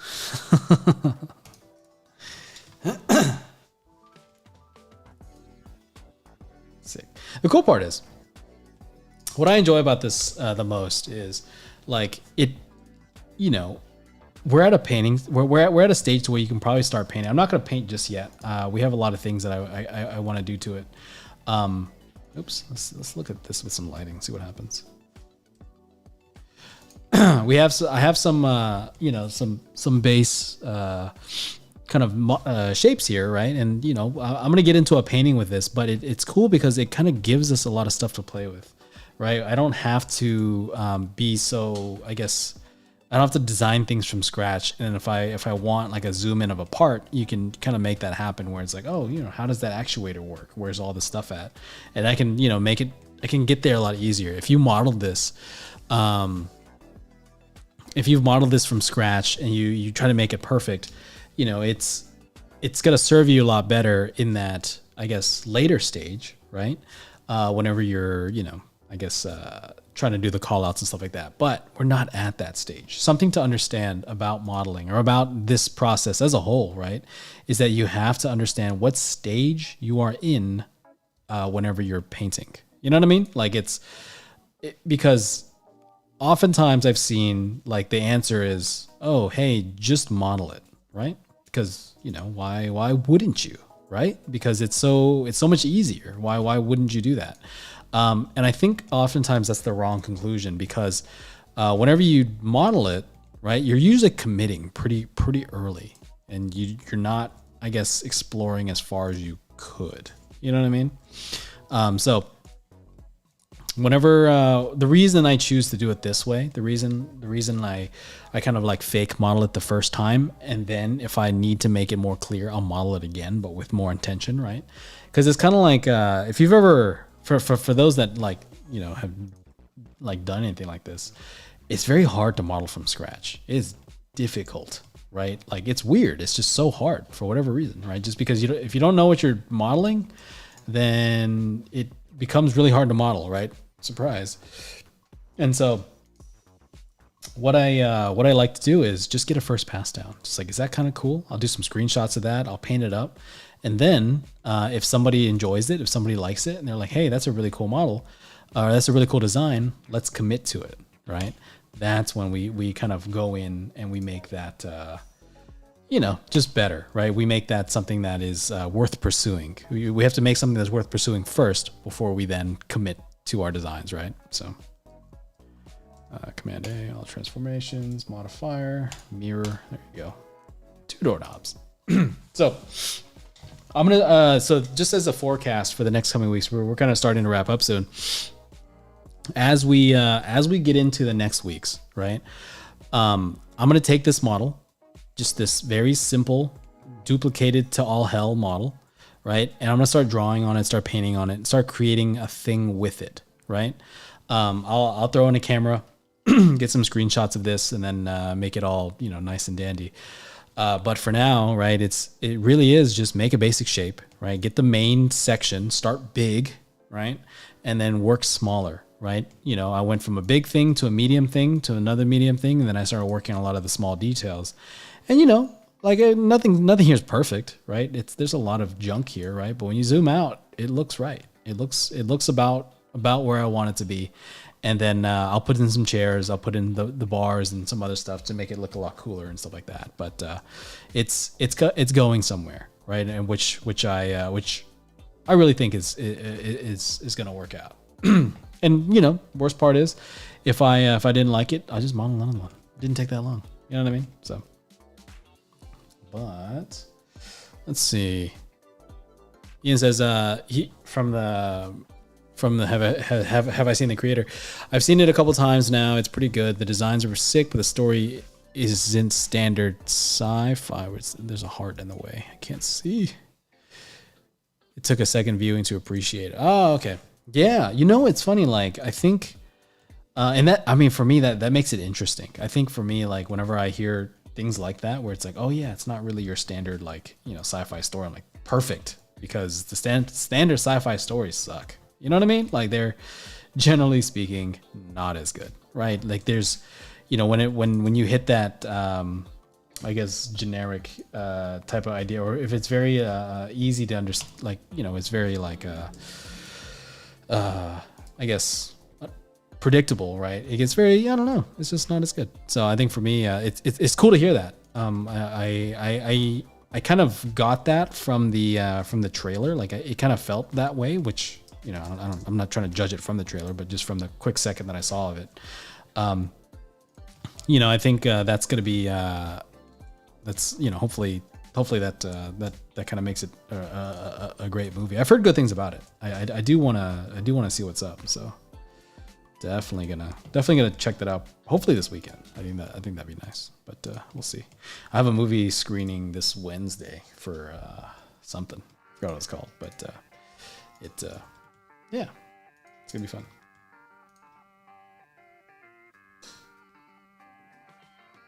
Creator was awesome. A better title would have been sci-fi concept art the movie. Yeah, I think that is a thing that happens a lot. I think that's what worries me a lot with a lot of like sci-fi movies, and like something that happens so much in especially like concept art just in general, right? Is like, oh, here's the coolest designs we've ever seen. Here's the most unique thing, but the problem with that is it doesn't resonate with anybody. And if for anybody that has kind of heard the first bit of like all, like my streams and stuff, a lot of it really is like just preaching story, preaching ideas, and kind of pushing those things, right?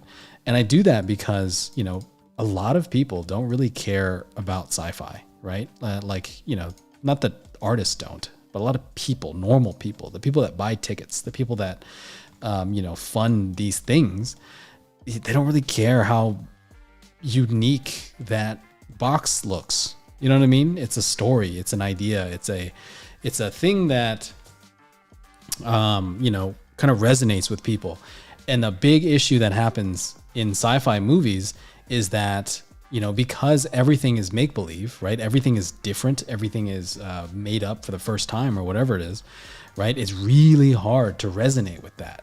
You don't understand what you're looking at because You know, it's, I mean, you've never seen it. Why, you know what I mean? Why would you kind of know what that is, right? So, whenever you're creating for everybody, for any artist, right? Whether you're, you know, newer or older or whatever, you know, try to find that relatability, right? Just like I started off this concept with relatable ideas, right? I kind of brought in those concepts. I was telling you about the older cars, the 80s cars, the ATV ideas, you know, the Miata idea, the off-roading, you know what I mean? There's a lot of things that even though when you see this car for the first time, even though you've never seen it, right? I mean, you know, hopefully this is somewhat new to you, you know what I mean? Like I just made it on the spot, so hopefully no one's ever made it before, but you know, it's something where you kind of get it. You know what I mean? You're not looking at this thinking, wow, that's a super fast car. You know what I mean? Like that's just not what's happening here. You know what I mean? Because there's no way you're thinking that, because it's not a fast looking car at the end of the day, right? And so whenever you're doing this, just remember it really is about understandability, right? The audience needs to look at this and be like, oh, okay, I get it. I know what that is. I've never seen it, but I can relate to it. And it's that relatability that makes people really like things, or at least it makes it somewhat like functional. You know what I mean? So things to think about as you're designing. But I really do believe that a lot of designs, you know, it needs relatability in some sort of way. The audience needs to understand what they're looking at. If they don't know what they're looking at, they'll give up on you pretty quick. You know, because they're like, well, that's whatever. I don't know what that is. You know.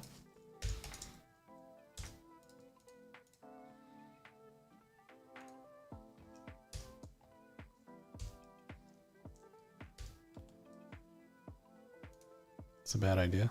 Hold on, let's see.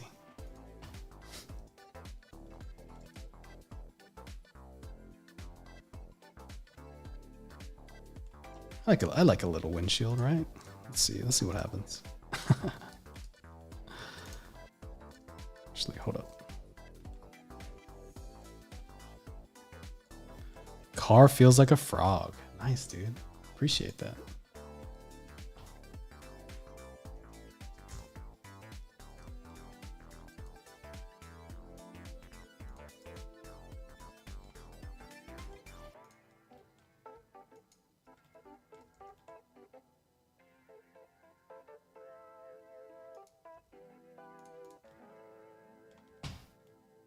That's a bad idea. That doesn't work. This, maybe I'll delete those. Vertices. That's a bad idea too. Don't do that. Just connect it. Just make it better. There you go. Not bad, kid. I like the, I want the windshield to be smaller. I want it to kind of get out of the way. This isn't like a speed vehicle. You know, this isn't something that's like, you know, oops, sorry, shade smooth. That's what I want. This isn't something that's going to be like, you know, racing down the hill, right? It's just going to be slowly cruising through a bunch of different places. And that's really all I wanted to do. And I want it to kind of be out of the way. So a lot of the visibility when you're sitting in this, you have 180 degree visibility. Right? I'm probably going to put some bars and stuff just to kind of match some of those ideas that, you know, that crossbar right there is kind of, you know, important, right? But even then, like, dude, that's sick. Let's see. Yeah, like that right there, dude. I want to start bringing in some of these more sophisticated details. In the model, I'm not going to do it just because it just takes too long to make all those small things. But in the paint, I'm probably going to add like a lot of the smaller like bolts and just kind of make it look more sophisticated. Right now, it's not too bad. It looks kind of like a buggy, which, you know, for better or worse, right? Figure it out. But yeah, so let's see, 9:57. Got 3 minutes, guys. What's the pressing matter of the day? Who's concerned? Who wants to know something? I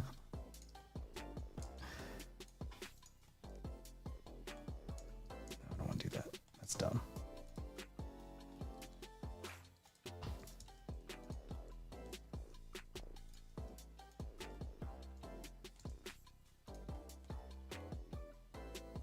Rebel Moon?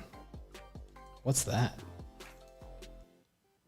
Dude, I'm so out of it, man. Like, I need to get off my ass more and like start doing more research on like, not research, but just start being more involved in entertainment. Like that conversation we're having earlier with the life. It's like, I do need to tone it back now. I need to start like, okay, like get back to work. You know what I mean? Like start, be part of your community. I do need to do more of that. I watch a lot of movies. I watch a lot of shows and stuff to just kind of stay informed, and then also like, you know, just relax and stuff. But I think a big part of me is like, because I'm like, I get into hobbies a lot, and I'll start to kind of like diving into just various things, and yeah. Oh shit. Hold up, let's see. Rotate 180. Is that a good idea?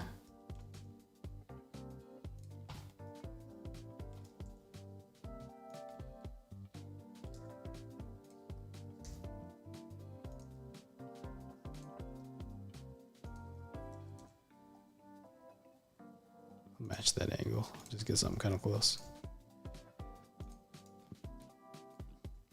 That wasn't close at all.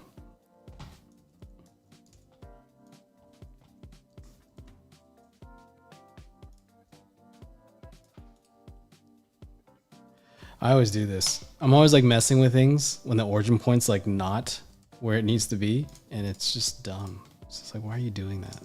Why are you making your life harder? Get your shit together. Get your shit.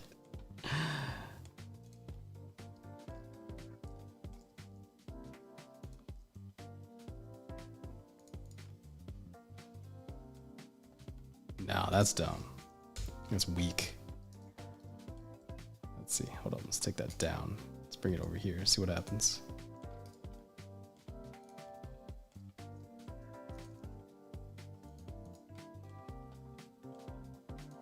Nope. Tried. Sorry, guys. Couldn't make the piece work. That's not bad. But that terminates kind of weird. I don't really like where that stops. Hold up.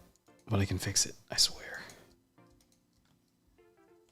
Just make it not terminate there. Right. So now it's not floating. It's just designed that way. It's my style. You know what I mean? So we'll leave it at that. It's my style. So with this in mind, guys, you know, pretty basic, right? For anybody that knows anything about modeling, right? It's like, you know, nothing here is like really that impressive of a thing. It's just like taking a bunch of pieces and knowing where to put them. It doesn't really matter, to be honest, doesn't really matter where the pieces go. It just needs to look like it belongs there, right? Because whenever I'm looking at this, all I really need is for this to feel like there's detail in the areas that I need it, right? There's shapes like these, you know, these under parts, right? It's just the grill from the front, right? This kind of dashboard area is the same thing. This, you know, I made these pieces, and then I just made that tire, and I took that tire and I made these exhaust pipes. You know, I took like whatever actuation there. I think the drum brakes here, and I kind of put it around and made it that thing, you know, it looks like stuff. Because at the end of the day, right, it just needs to look like it kind of works. And then from there, I can stylize it. I can, you know, I can design it, and I can make it function the way I need it to function. But for now, you know, we're at a pretty good point to where, you know, it's something, you know what I mean? So hopefully this makes sense. For those that are, you know, I guess getting into using modeling, right? Just learn the basics. Just learn, you know, just general mobility things, right? Just learn how to move around, move the camera around, how to do whatever it is you need to do. Oh, that's psychotic. Hold up. I need to fix that. Let's see that. There you go. Much better. Oh, yeah, I called out on it during one of my classes because the students were like, you just model like below the line like that? Anyway, so fixed it. No need to crucify me. But it's pretty basic, right? It's just taking pieces, putting it around, and the form languages theoretically should work, right? It's not, it's really not that crazy of an idea, but because, you know, you're thinking through the logic of some of these things, you're kind of working through the understanding, the design forms and stuff like that. Hopefully it turns out to be something kind of cool, right? So that in mind, this week, in the next couple weeks, I'm going to be basically just taking pieces that I'm going to be, doing here, right? Like taking this model to a finish, right? Painting everything down, doing what I need to do to kind of round out this portfolio. Because right now I have the keyframe that I want. I have the creature that I want. I still need to design the vehicle and then probably the guy, maybe, if I get to it. We are running out of weeks in the year, and I kind of want to start the next year with this new topic that I talked about. So we'll kind of see where this goes. Maybe I'm going to take this a little bit further in my spare time. So hopefully, you can kind of see what I would actually do with it. And then I'll begin to kind of paint it up next week. I'll probably add some materials to it. Not materials, just base colors plus like specularity, right? Just shiny versus matte. Just to kind of show you like how far I actually take something before I start painting on it. But realistically, I'm really not that far off. Like whenever you see this is almost it. I'll take a screenshot like this and I'll draw on top, I'll paint, I'll do what I need to do to make that look good. But we're pretty close. You know what I mean? So with that in mind, guys, just I guess a recap for, maybe people that missed it, maybe people that didn't hear.